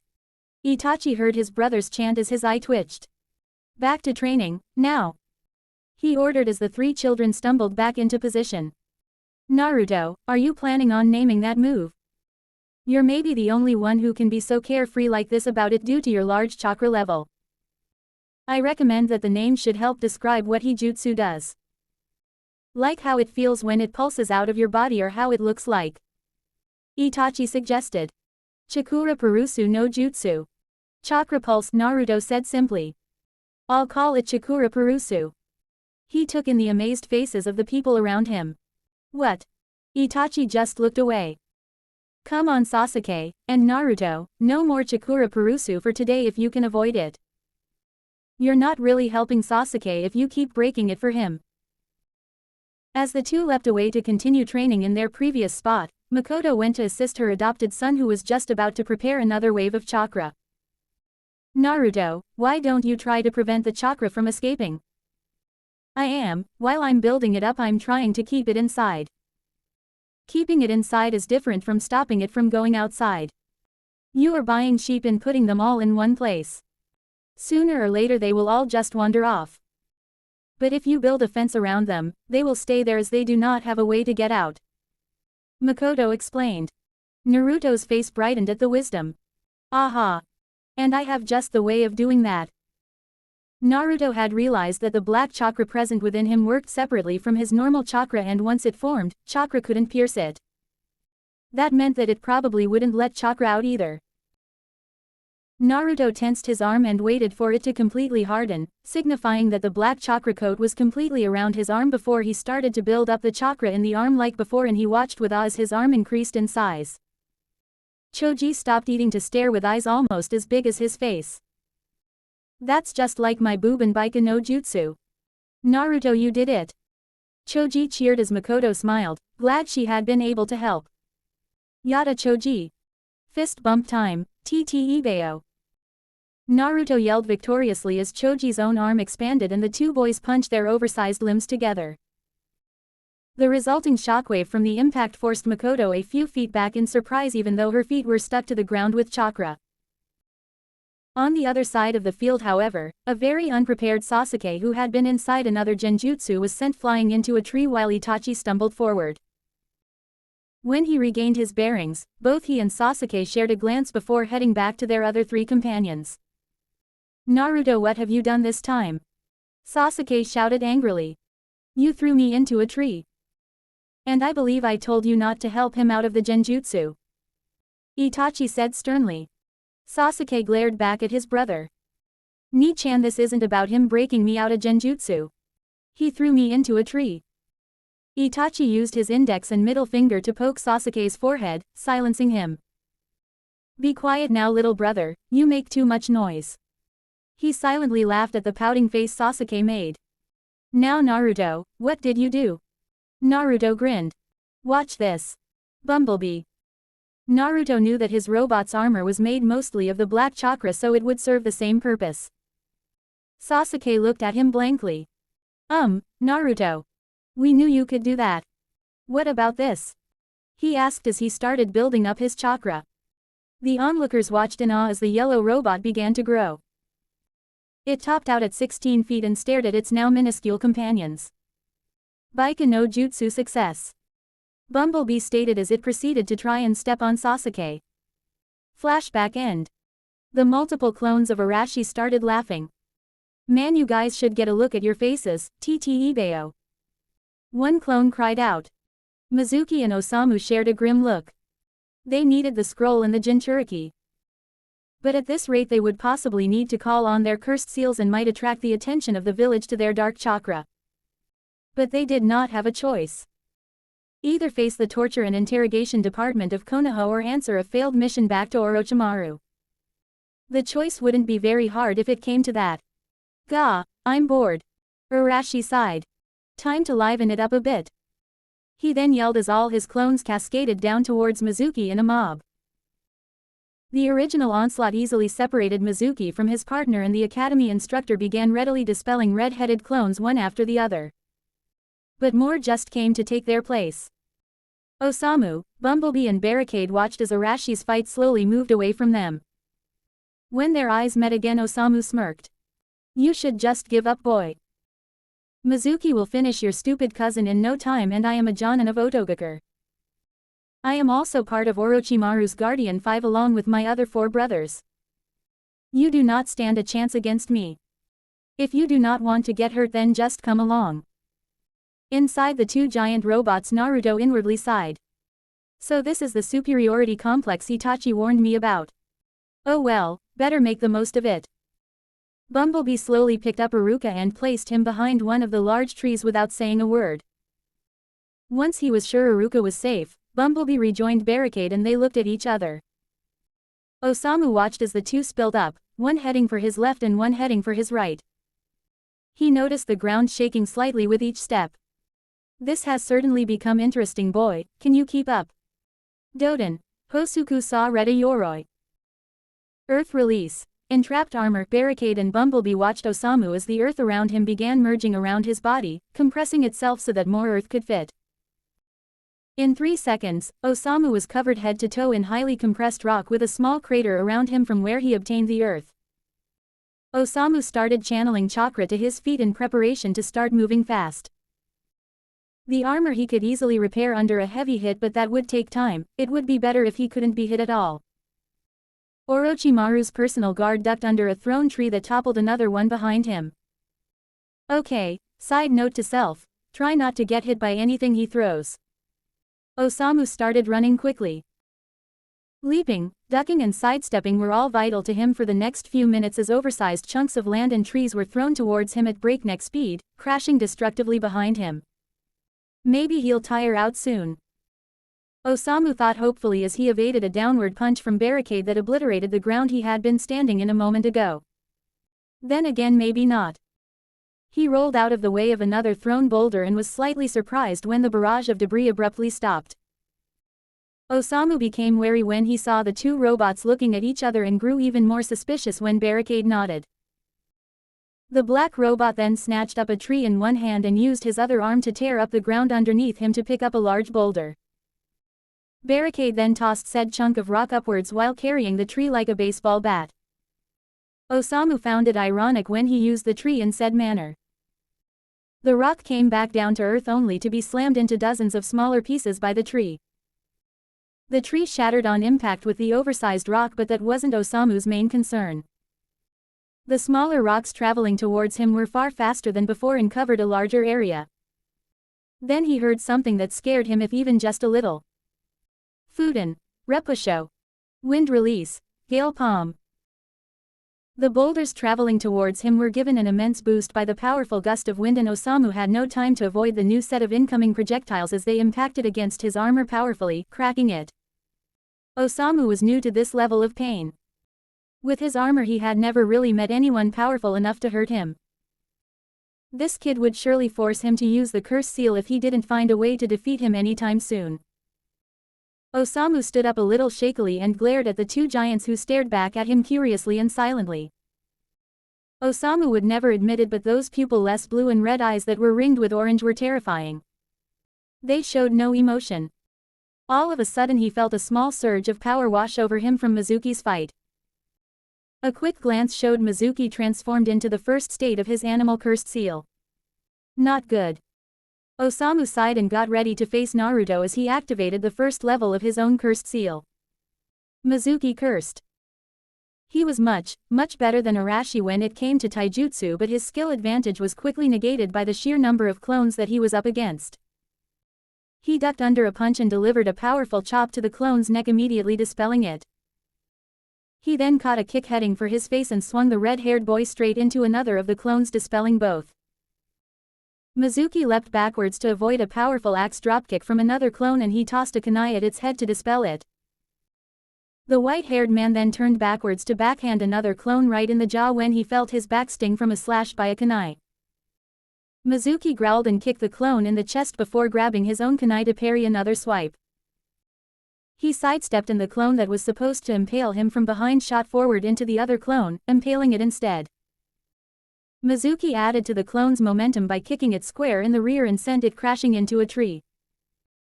He was forced to leap up to avoid a sweep kick and stomped violently on the clone's face before delivering a powerful haymaker to another clone.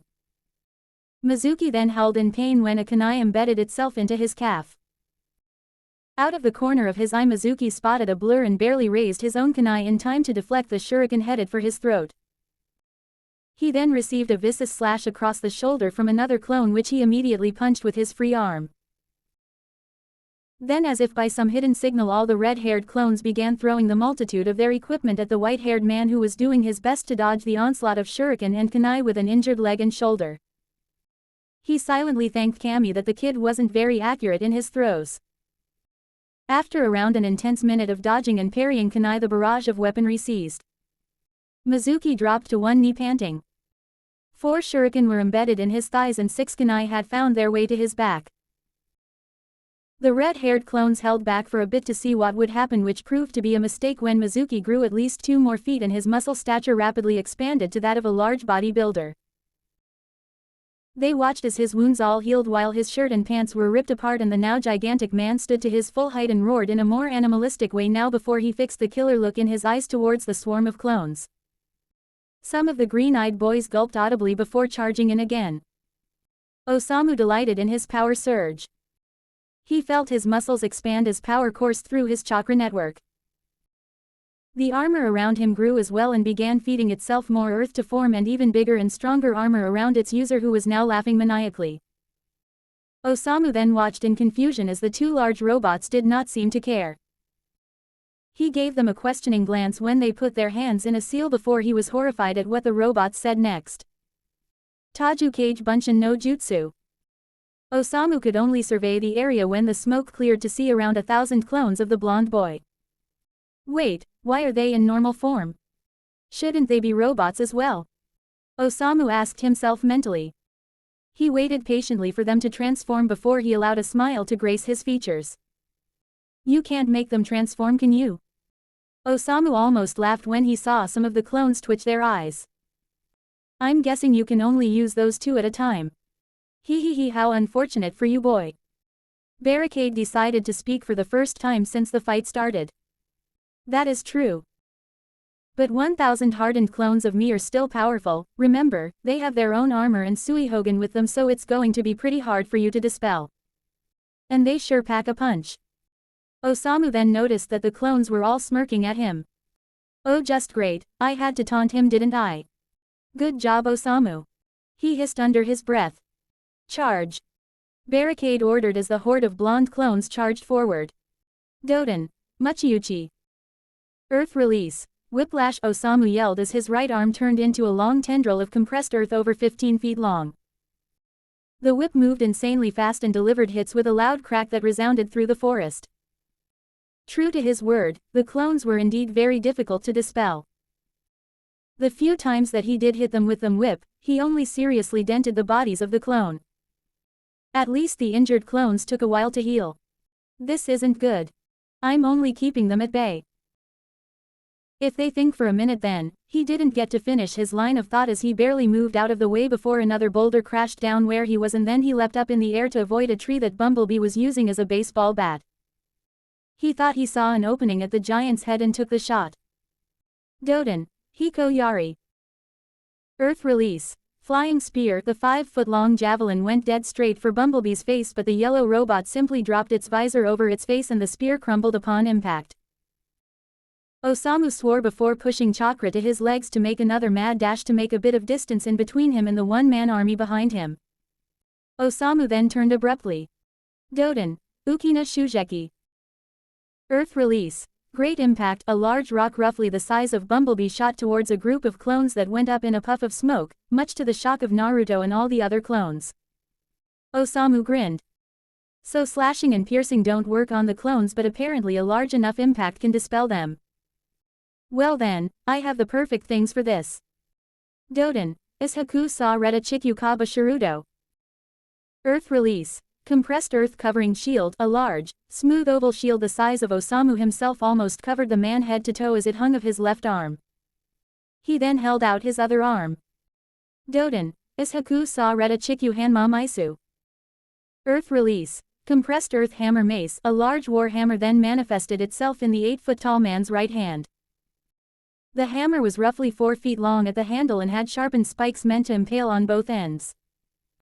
The war hammer also had massive spikes on either end of its large heads. Osamu gave the deadly weapon a few swings until he was satisfied with how easily he could wield it. With a guttural roar the armored man charged into the clone horde, his massive shield absorbing the damage on one side with the hammer easily dispelling the clones on the other, no matter how much protection they received from the black chakra. Osamu even found the time to laugh as he crushed the clones. Yes, he was using far more power than he thought he needed to defeat this kid, but at least he was having fun. This was way too easy. Then it hit him, this was far too easy. What happened to the 2 oversized robots that were giving him hell? Osamu then heard thundering footsteps heading towards him and turned to see Barricade rushing towards him. Ah, that's where they went. Doden. Zeninu Saramu. Almighty Slam. A large rock roughly the same size as his previous boulder hovered above the forest and waited. Once Barricade was right under it, Osamu gave the command to drop the large piece of earth, he even accelerated its fall towards its target. Barricade however, didn't even seem fazed and simply stopped to look up at the landmass above him. He cocked his fist back and let loose a punch that shattered the large rock upon impact, scattering its debris all around. Osamu didn't hesitate to send another attack directly after, Doden, Ukina Shujeki. This time Osamu even doubled the size of the massive boulder and sent it flying straight towards Barricade. This proved to be a very bad idea however when Barricade retaliated. Fujin no Iki. Wind release. Wind God's breath. An even more powerful gust of wind was then released from Barricade's mouth which sent the oversized projectile back at its creator who could only raise his shield as he was struck by his own technique. Upon impact he was sent flying in the opposite direction as his shield cracked. After going through several trees he came to an abrupt stop. Osamu stood up quickly to get his bearings but was too late to avoid his jaw's sudden meeting with Bumblebee's heavy fist and he was quickly sent back the way he came. So that's where the other one went. Osamu thought absently while he was soaring. The Oto Jonin skidded across the forest ground until he came to a stop. Osamu looked up at the canopy of the trees for a moment, letting himself recover a little. This proved to be a mistake when Barricade eagerly slammed a tree trunk right above him. Without his armor, Osamu could freely say that he should have been crushed. But he had a feeling that if he was crushed, Orochimaru would probably just revive him again to scold him before laying him on an experiment table. Nope. He could do without that. With new determination, he stood up quickly and ducked under a right hook thrown in by barricade and rolled to the side before Bumblebee's foot crushed him. Osamu then had to go through the experience of his shield getting smashed in front of him again. When he finally skidded to a stop, he found himself in another face-off with the two giants. One would have thought he would have learned his lesson by now that focusing on only one opponent was a very bad idea. Shuriken Kage Bunshin no Jutsu. Fujin no Iki. Osamu turned around to literally see a large wall of fast-moving weapons heading straight for him. Damn it, I can't repair my shield in time. Doden, Hogo Dumo. Earth Release, Protective Dome. A small dome of earth erupted from around him and completely incased Osamu as all the incoming projectiles bounced off harmlessly. When it was over, Osamu leapt straight out of the dome yelling, "I have had it with you pests. Doden, Iwa no aim." Earth Release, Rock Rain. Almost immediately, a great number of rocks the size of full-grown men began raining down destruction on the clone horde and puffs of smoke were sent up all around. Osamu looked over at the remaining clones before releasing his next technique to finish them off. Doden, Jishin Hakushu. Earth Release, Seismic Clap. The surrounding forest shook from the ground tremor when Osamu clapped his hands together, causing trees to topple over around him. The clones that survived the falling debris were given no mercy by the shockwave that blasted them heavily through the air before successfully dispelling them. Osamu surveyed the destruction he had caused around him. That last move should have taken out all those clones. He then watched as underneath a particularly large pile of trees, the trunks were shifted from below. This revealed Bumblebee and Barricade slowly getting the logs of themselves as they glared at the man. The fact that they did not even seem injured was worrying for Osamu. It looks like I will have to use the second level of my cursed seal after all. Orochimaru-sama is going to kill me for this. Osamu sighed tiredly as he activated the next stage of his seal. The armor around him previously crumbled as it was slowly pushed apart by Osamu's growing mass. Osamu grew to a height of slightly over 12 feet, bringing him now only 4 feet shorter than Bumblebee and Barricade. His muscle mass also increased to that of a giant and he screamed as his skin stretched to accommodate all of the extra volume. The most noticeable part of his morphing, however, was that he grew 2 more heavily muscled arms under his 2 existing ones, giving him the appearance of a 4-armed beast. See Guro from Mortal Kombat for a better description. Osamu let loose a powerful roar that shook the small clearing the fight had already created before he started laughing maniacally. He once again summoned his own powerful armor before cracking his neck. Ah well, now I know why I miss this power. Now let's spice things up a little, shall we? He asked rhetorically. Kage Bunshin no Jutsu. He breathed out as an exact replica appeared next to him. And now we're even.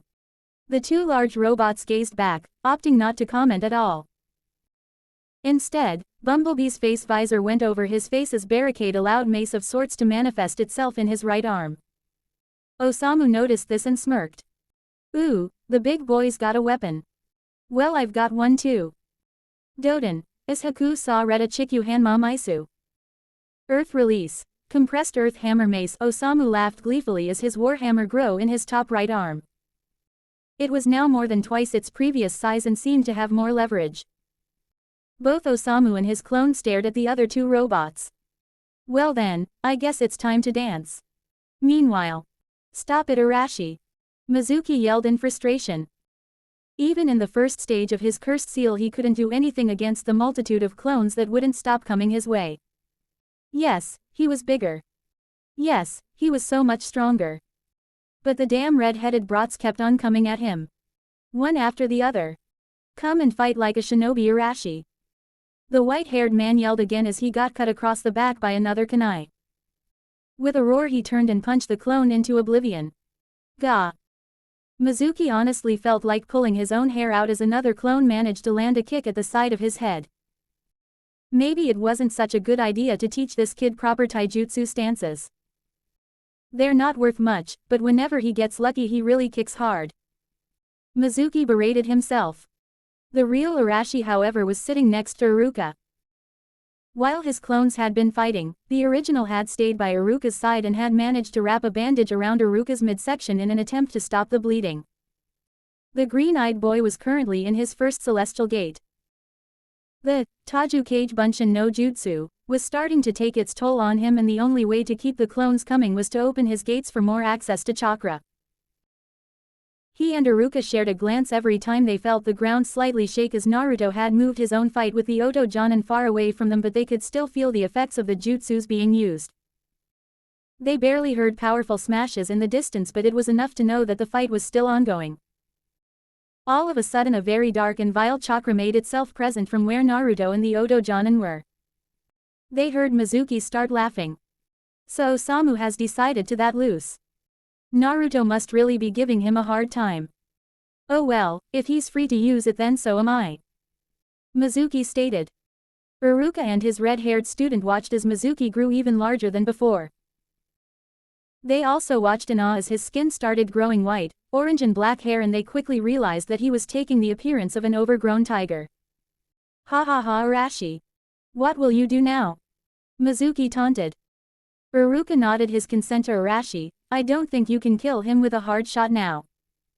Arashi nodded before opening his third gate. Ten no Mon Rirasu, Dai Sangeto. Celestial Gate release, third gate. How's this, Mizuki? Arashi yelled as he focused the chakra to his fist. He then used his now further enhanced speed to dash towards his sensei, in a blur, and slugged him as hard as he could under the jaw.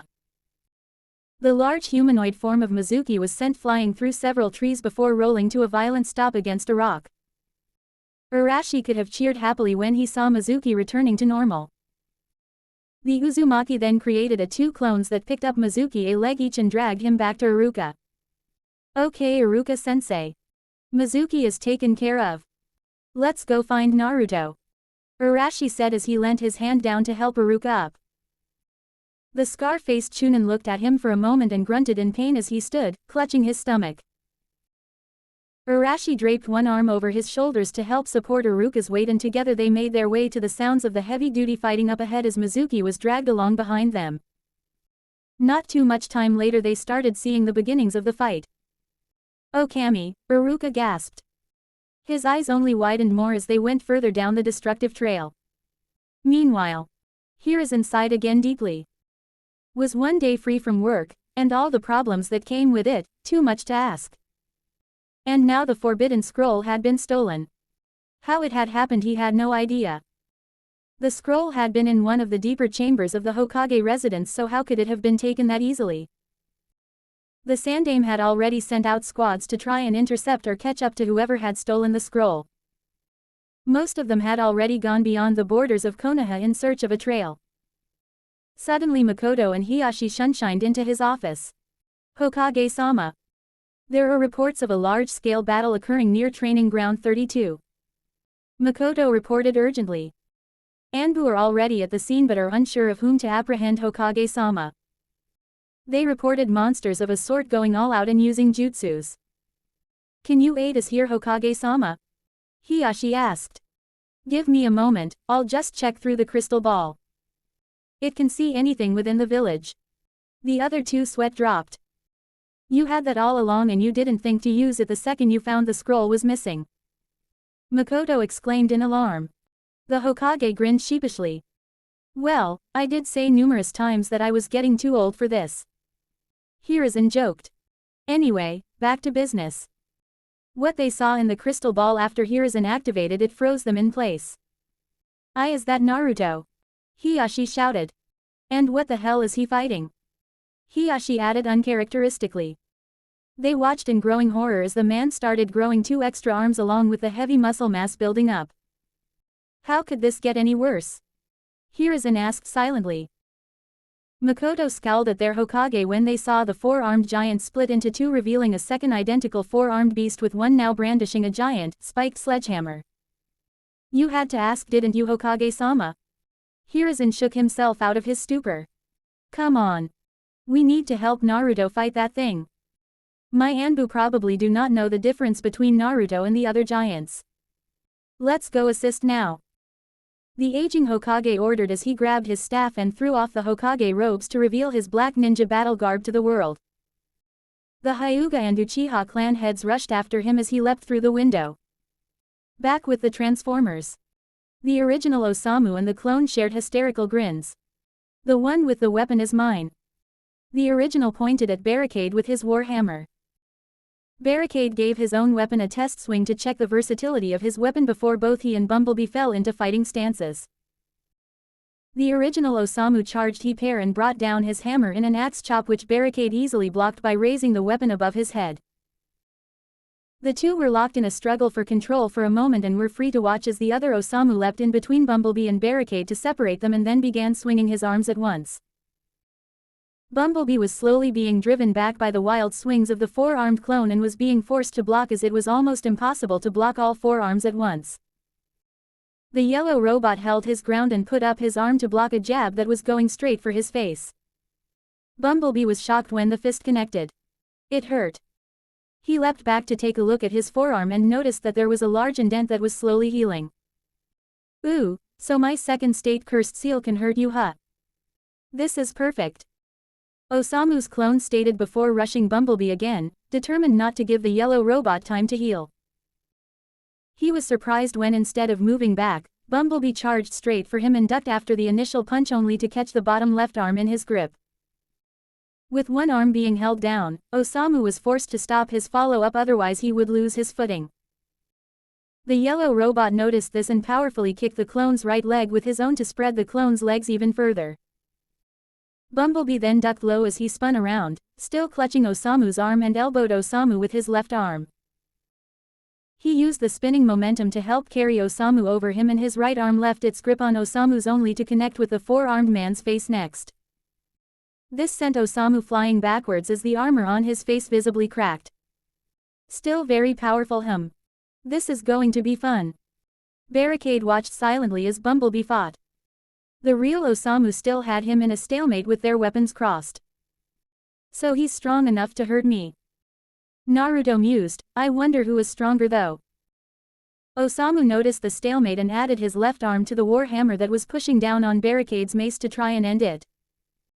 In response, Barricade added his other arm to equalize the pressure. Barricade's eyes widened when he noticed Osamu's bottom two arms running through hand signs as top two were occupied. Doden, Asu Supaiku. Earth release. Earth spike. Barricade leapt backwards just as a sharpened rock appeared from the earth and impaled where he had been standing just a second before. Red eyes met hysterical, golden pupils that shone in the night. As if by some hidden signal, both giants rushed towards each other again. Osamu sent a shot towards Barricade's head but was slightly caught off guard at how quickly Barricade blocked before following up his move and swinging the deadly-looking mace at his midsection. Before it connected, Osamu used his two bottom arms and managed to catch the attacking weapon, halting its swing and restricting Barricade's blocking ability. Bad idea. Before he could press the advantage, Barricade used his grip on the weapon and lifted him way over the Decepticon's head. Osamu was brought in a full arc over the full height of Barricade. The height at which he was slammed from, coupled with his increased weight, brought back down to the ground in a very painful manner. Even while bewildered, however, he had the sense to roll over to the side to avoid a large metallic foot that threatened to crush his chest. Rolling a little further proved fruitful as the club-like weapon Barricade had on his person obliterated the immediate ground in front of him. Osamu was barely able to get back up on his feet to block the same axe drop he had used on Barricade earlier. He easily blocked it but received a big boot to his chest, hurtling him backwards. Osamu shakily got up from quite a distance away and Barricade was patiently waiting for his next move. Ouch, Osamu muttered as he clutched his chest in pain, slowly reforming his cracked earth armor. He followed Barricade's gaze over to his clone's battle with the yellow giant for a moment. Meanwhile, Bumblebee ran straight and speared the clone's midsection with his shoulder. As the yellow robot got up, however, he was hit by a kick from the still-downed clone. Bumblebee stumbled backwards before steadying himself on the tree.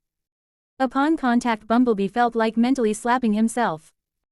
Why was he going hand-to-hand with something that had a two-arm advantage over him? Bumblebee ripped out another chunk of earth and tossed it at the Osamu clone. Fujin no Iki. Wind release. Wind God's breath. The oversized projectile shot towards Osamu, who laughed at the effort. Are you an idiot? We both know what happens to stuff we throw at each other. Osamu mocked as he smashed the boulder with an earth-shattering punch. The smile was literally wiped off his face a moment later. After Bumblebee threw the rock, he had followed close behind it as it had obscured him from Osamu's sight, and when Osamu smashed the rock he had been right behind it and managed to slam the tree he had been carrying into the Odo-Jonan's face. Talk about environmental hazards. Naruto mused silently. Osamu roared and charged towards Bumblebee, blinded by rage from the pain. The yellow robot backed up a little to be just out of reach of a powerful hook that Osamu threw with both of his right arms simultaneously, and backed up even further when he realized that Osamu didn't stop his momentum and carried on spinning towards him with arms swinging wildly. Bumblebee narrowly avoided a powerful spinning backhand before he felt a tree behind him, halting his backwards movement. Damn it! Naruto thought as he saw another deadly hook following up. The yellow robot barely managed to duck forwards as the monstrous hook shattered the tree behind him. Bumblebee then rolled to the side as Osamu uprooted what was left of the tree with a kick. Osamu hadn't been careful and Bumblebee saw an opening in his side and took it. Bumblebee's punch hit dead straight in the ribs. As Osamu recoiled from the shot, the yellow robot followed up with a right hook that slipped through all the extra arms and slammed into the solar plexus of his opponent. Even through his beloved armor, the impact from each punch was devastating to Osamu.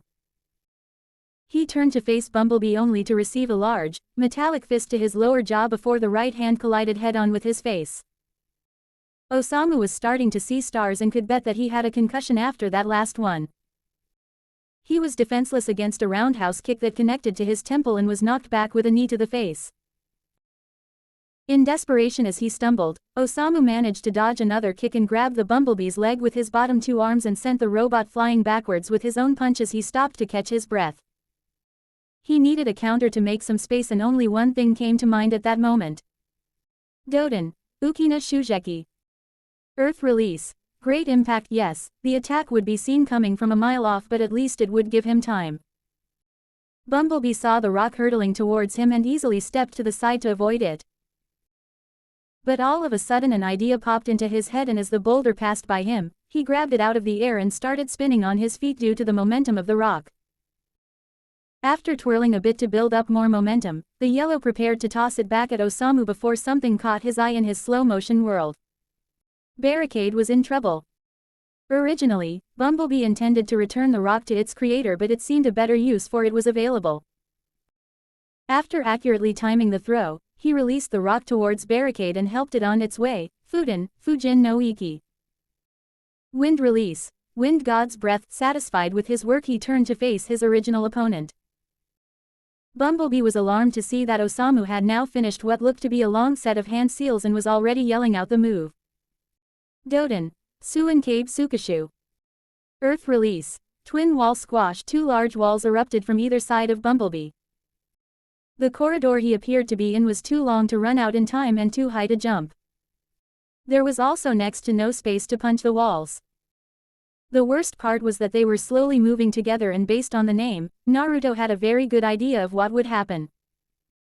Bumblebee stuck out both his hands and started pushing as hard as possible to keep himself from becoming sandwiched any further by both walls. They stopped for a minute before Osamu started adding more chakra. Bumblebee heard his arms creak in protest under the heavy strain that was just getting harder and harder. At the end of the tunnel, Osamu caught his eye and he started laughing. This frustrated the yellow robot even more, and he would have grit his teeth if he had any. Barricade had been caught off guard for a moment. After he and Osamu had resumed their fight, he had slightly underestimated the smaller giant's speed and had received a lovely punch in the gut. To make matter worse, he had slipped on the ground and his chest cavity was almost entirely caved in from a blow by the spiked warhammer. Barricade was very grateful that he had been thrown back by the blow, as this prevented a consecutive blow from the deadly weapon. The Decepticon clutched its heavily damaged chest as it slowly repaired. The pain was almost unbearable. Osamu watched his opponent slowly get up and immediately noticed that he was moving a lot slower. Good, I can finally use this move. Doden, Kuufuku Tochi. Earth release. Hungry Earth. He watched with glee as Barricade sunk up to his knees into the liquefied ground and noticed him thrashing around in the mud, slowly getting free. As if I'll let you. Doden, Asu Supaiku Mero. Earth release. Earth spike maze. The ground around Barricade erupted with earth spikes of all sizes that interlocked over Barricade, trapping him with only the ability to move his head freely. The spikes had not been able to puncture him but were doing a very good job of trapping him down. The black robot could easily see how it would have been a maze for a smaller person, but being his size, it was a strong restrainer.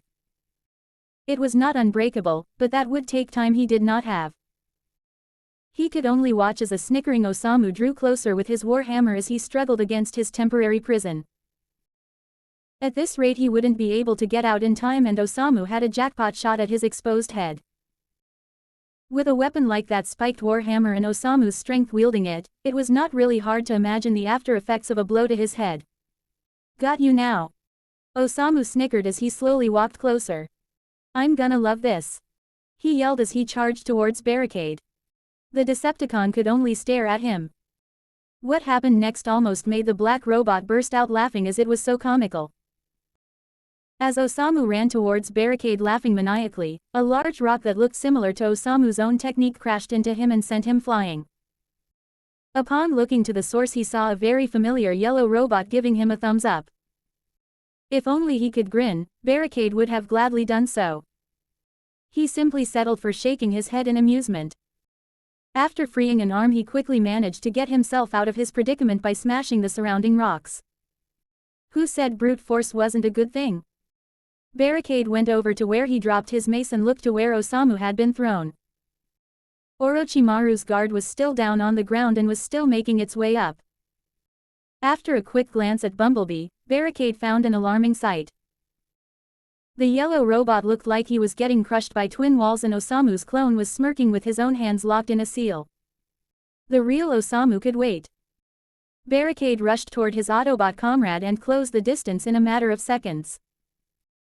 Once he got in range he flung his mace at the clone Osamu and was delighted when there was a sickening crack and the clone was sent flying. He didn't stop his charge however and built up his momentum before he smashed his fist into one of the walls. The rock-hard behemoth of rock foundation shattered upon impact and Bumblebee tumbled to the ground out of balance. Barricade offered a hand to his yellow partner and helped him back up. Blue eyes met red and they turned to see that both Osamu had rejoined in the middle of the clearing. Barricade walked a little distance away to retrieve his hammer. When he returned the two groups faced off again and they all had a feeling that this was about to come to an end. Both Osamu began making hand seals and combined the same jutsu together to make it more powerful. Doden. Iwa no aim. Earth release. Rock rain. Once again the massive boulders started raining down, but the Transformers were not affected much and they stood to await the end of the jutsu. However, they were not expecting the immediate follow-up during the solid rain. Doden. Kuufuku Tochi. Earth release. Hungry Earth. One of the clones shouted and Barricade had a sense of deja vu as he and Bumblebee sank lower and lower into the ground. Both then looked skywards to the next technique that the original shouted. Doden. Zeninu Saramu. Almighty Slam. The original yelled as a huge rock formation formed above the two robots, ready to crash down upon them. Doden. Ukina Shujeki. Earth release. Great impact. The clone shouted out again as the same large boulder shot towards the two trapped robots. That's getting old. Bumblebee commented. Tamaishi Kage Bunshin no Jutsu. Boulder Shadow Clone Technique. I should really keep my mouth shut. Bumblebee muttered as the boulder split into three. Their teamwork makes ours look kinda bad. Barricade grumbled. Let's just deal with this. He added before using his mace to smash the giant rock that had been dropped on top of them. Bumblebee rapidly formed hand seals and faced the three oncoming boulders. Fuden. Idana Fujin no Iki. Wind release. Great wind god's breath. The incredible gust of wind that shot from Bumblebee pushed against the incoming rocks with such force that they were hurled back to the direction they came. In other words, they were going to collide with their creators. To defend themselves, the twin Osamu erected the only reliable barrier available at short notice. Doden. Doryuaheki. Earth release. Mud wall. The barrier that was raised from the ground was barely enough for the onslaught of the three flying boulders and fractured in many places. During this time, Barricade and Bumblebee had managed to free themselves from the ground. Barricade handed over his mace to Bumblebee before picking up his yellow friend and throwing him with all his might towards what was left of the wall. Along with Bumblebee's power, the mace completely shattered what was left of the wall and the yellow robot immediately began swinging the mace at the Osamu without a weapon. At first the shots were being blocked with Osamu's massive arms. Soon however the pain proved to be too much for the clone that decided that dodging and countering were a much better way to fight off this threat. As much as the original Osamu wished to assist his clone, he had his own issue to deal with. Such as the big, black robot with red eyes that was charging at him with a murderous look. Osamu swung his warhammer at Barricade's face only for the Decepticon to catch it by the handle and try to wrench it from his grasp. The battle for the weapon reached a stalemate with Osamu using all four of his arms to match the strength of Barricade's two arms. Bumblebee was almost done with his duty. The clone's top two arms were hanging limp at the sides from the heavy beating that they had received while the other two arms were desperately trying to punch the Autobot. Somewhere along the line, the clone had figured that it would be better to go on assault rather than defense seeing as the first strategy had already crippled him. Bumblebee easily sidestepped a punch and brought Barricade's oversized mace to smash into the side of Osamu's head. The staggering clone received another fatal hit straight to the face as the armor around him fell apart. The yellow robot then tripped him onto his back. Night-night. Bumblebee teased before slamming the mace into the exposed clone's chest. The clone's eyes widened before turning into smoke. The memories of his clone as it dispelled filled the real Osamu's head and the intense pain came in the form of a searing headache. This caused him to momentarily falter in his struggle against Barricade, but that was enough. Barricade saw his chance and as he gripped the weapon with his left arm, he punched Osamu full force in the face. In utter bewilderment, Osamu was sent flying backwards, trying to regain his bearings as he rolled painfully across the ground. Shaking his head he slowly stood up to glare at Barricade, finally finished sifting through his memories. When he caught sight of his warhammer in the Decepticon's grasp, Osamu saw red and roared loudly. He had accidentally let go of his weapon when the black robot had taken advantage of his momentary confusion. Barricade saw Osamu lose his temper and got prepared for a berserk charge that didn't come. Just before Osamu charged, Bumblebee had managed to get behind him and deliver a powerful baseball bat hit to the back of Osamu's head with Barricade's mace. The four-armed giant stumbled forward towards Barricade, who then used Osamu's head as a golf ball for the warhammer, and Osamu could only watch his own spiked hammer slam into his face and he was taken off his feet and landed painfully on his back. Before he could move again, Bumblebee had already delivered another crushing blow to his face while Barricade used the warhammer to drive painfully into Osamu's chest. The armor the four-armed beast had been so proud of was flying off in all sorts of directions, and the last thing Osamu saw before he blacked out was the end of an oversized mace. The two robots hammered away at the downed body of Osamu until they noticed the cursed seal retreating back into his body. Osamu began shrinking back down to his normal height and body structure while the two extra arms slowly shrank back into the prone, clothless and battered body. The two robots nodded to each other before shrinking as well. They deactivated their transformations to reveal two fully clothed Narutos. Thanked Kami Anti-Yugiri finished this clothing seal. They thought simultaneously. The clone then dispelled, leaving an exhausted blonde-haired Uzumaki in the middle of the devastated clearing. Before he collapsed next to Osamu, Naruto thought he saw people running towards him. Hopefully they aren't bad guys. Naruto prayed. Kami knows I can't fight anymore. Naruto thought before he blacked out. When Naruto had fallen forwards, it had been like a hidden signal that passed to Hiruzen and the two clan heads behind him to rush forward while they were flanked by the Anbu.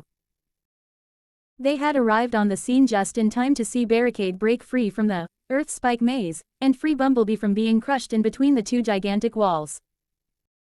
They had held back a bit to watch the outcome and were relieved when Barricade and Bumblebee had successfully knocked the four-armed giant out. They were alarmed, however, when Naruto transformed back to the blonde, whiskered boy only to fall over into unconsciousness. Naruto! Hiruzen yelled as he saw the boy topple over. Makoto was at the boy's side in an instant, placing his head on her lap as she checked his pulse. She breathed a sigh of relief when she was done and felt the steady beat of the blonde boy's heart. He's fine, just exhausted. She announced loudly. Thanked Kami for that. I'm getting much too old for these surprises. Hiruzen groaned. Hiashi on the other hand was prodding the prone body of Osamu as he scanned the body with his Byakugan. We need to imprison this one in one of our strongest prisons and perhaps get the help of Yugiri-san for this one. Hiashi stated. He has shown incredible strength and power and he may be able to break out of our chakra restriction cuffs. There is also some very vile and concentrated chakra on this seal in his neck. Most of it retreated back inside when Naruto knocked him unconscious. Hiashi added. Hiruzen nodded in approval. Cat, go summon Yugiri to the Hokage Tower and place the village on lockdown. We still do not know who has the scroll. The Sandaime ordered. That may no longer be necessary, Hokage-sama. Iruka grunted as he and Arashi stumbled into the clearing, both showing signs of exhaustion and in Iruka's case, bleeding wounds. Iruka. Hiruzen breathed out of his pipe. What happened to you? And what do you mean searching for the scroll is unnecessary? The Hokage asked with worry. The scar-faced academy instructor unsealed the forbidden scroll from his pouch. Because we managed to retrieve it, Hokage-sama. Iruka replied with a pained gasp as he winced. Who did you retrieve it from? Hiashi questioned. This one over here was fighting with Naruto and he is currently the only outsider we know of currently in the village. The white-eyed man pointed to the downed Osamu. We got it from a trader working with that man. It was Mizuki. Arashi growled angrily at the name. The group turned to see two red-headed clones dragging a white-haired man out of the forest towards them. That man tricked me and Naruto into stealing that scroll and almost convinced Naruto to go with them. If Iruka-sensei didn't come when he did, then both Naruto and that scroll would probably be gone. The red-haired Uzumaki reported. Hiruzen nodded as he took in all this new information. Cat, continue to summon Yugiri. Boar, get a medic for Iruka-sensei and get him to the tower as well to treat Iruka. Everyone else, come with me to report. He decided. He turned to see Makoto carrying Naruto in another direction. Makoto, where are you going?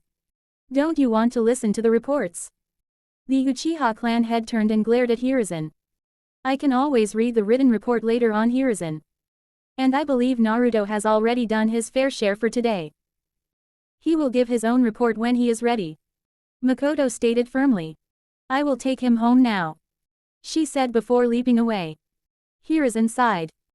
Kami, troublesome women, he muttered under his breath as he went on his way. Someplace else in the village a certain pair of Naras sneezed. In the Uchiha main house. Sasuke was kind of lonely at the moment, even if he wouldn't admit it. Naruto had gone off to try and cheer up Arashi after the Genin exam results. Itachi was out of the village so he couldn't train. And then his mother had left when the Hokage summoned her to assist.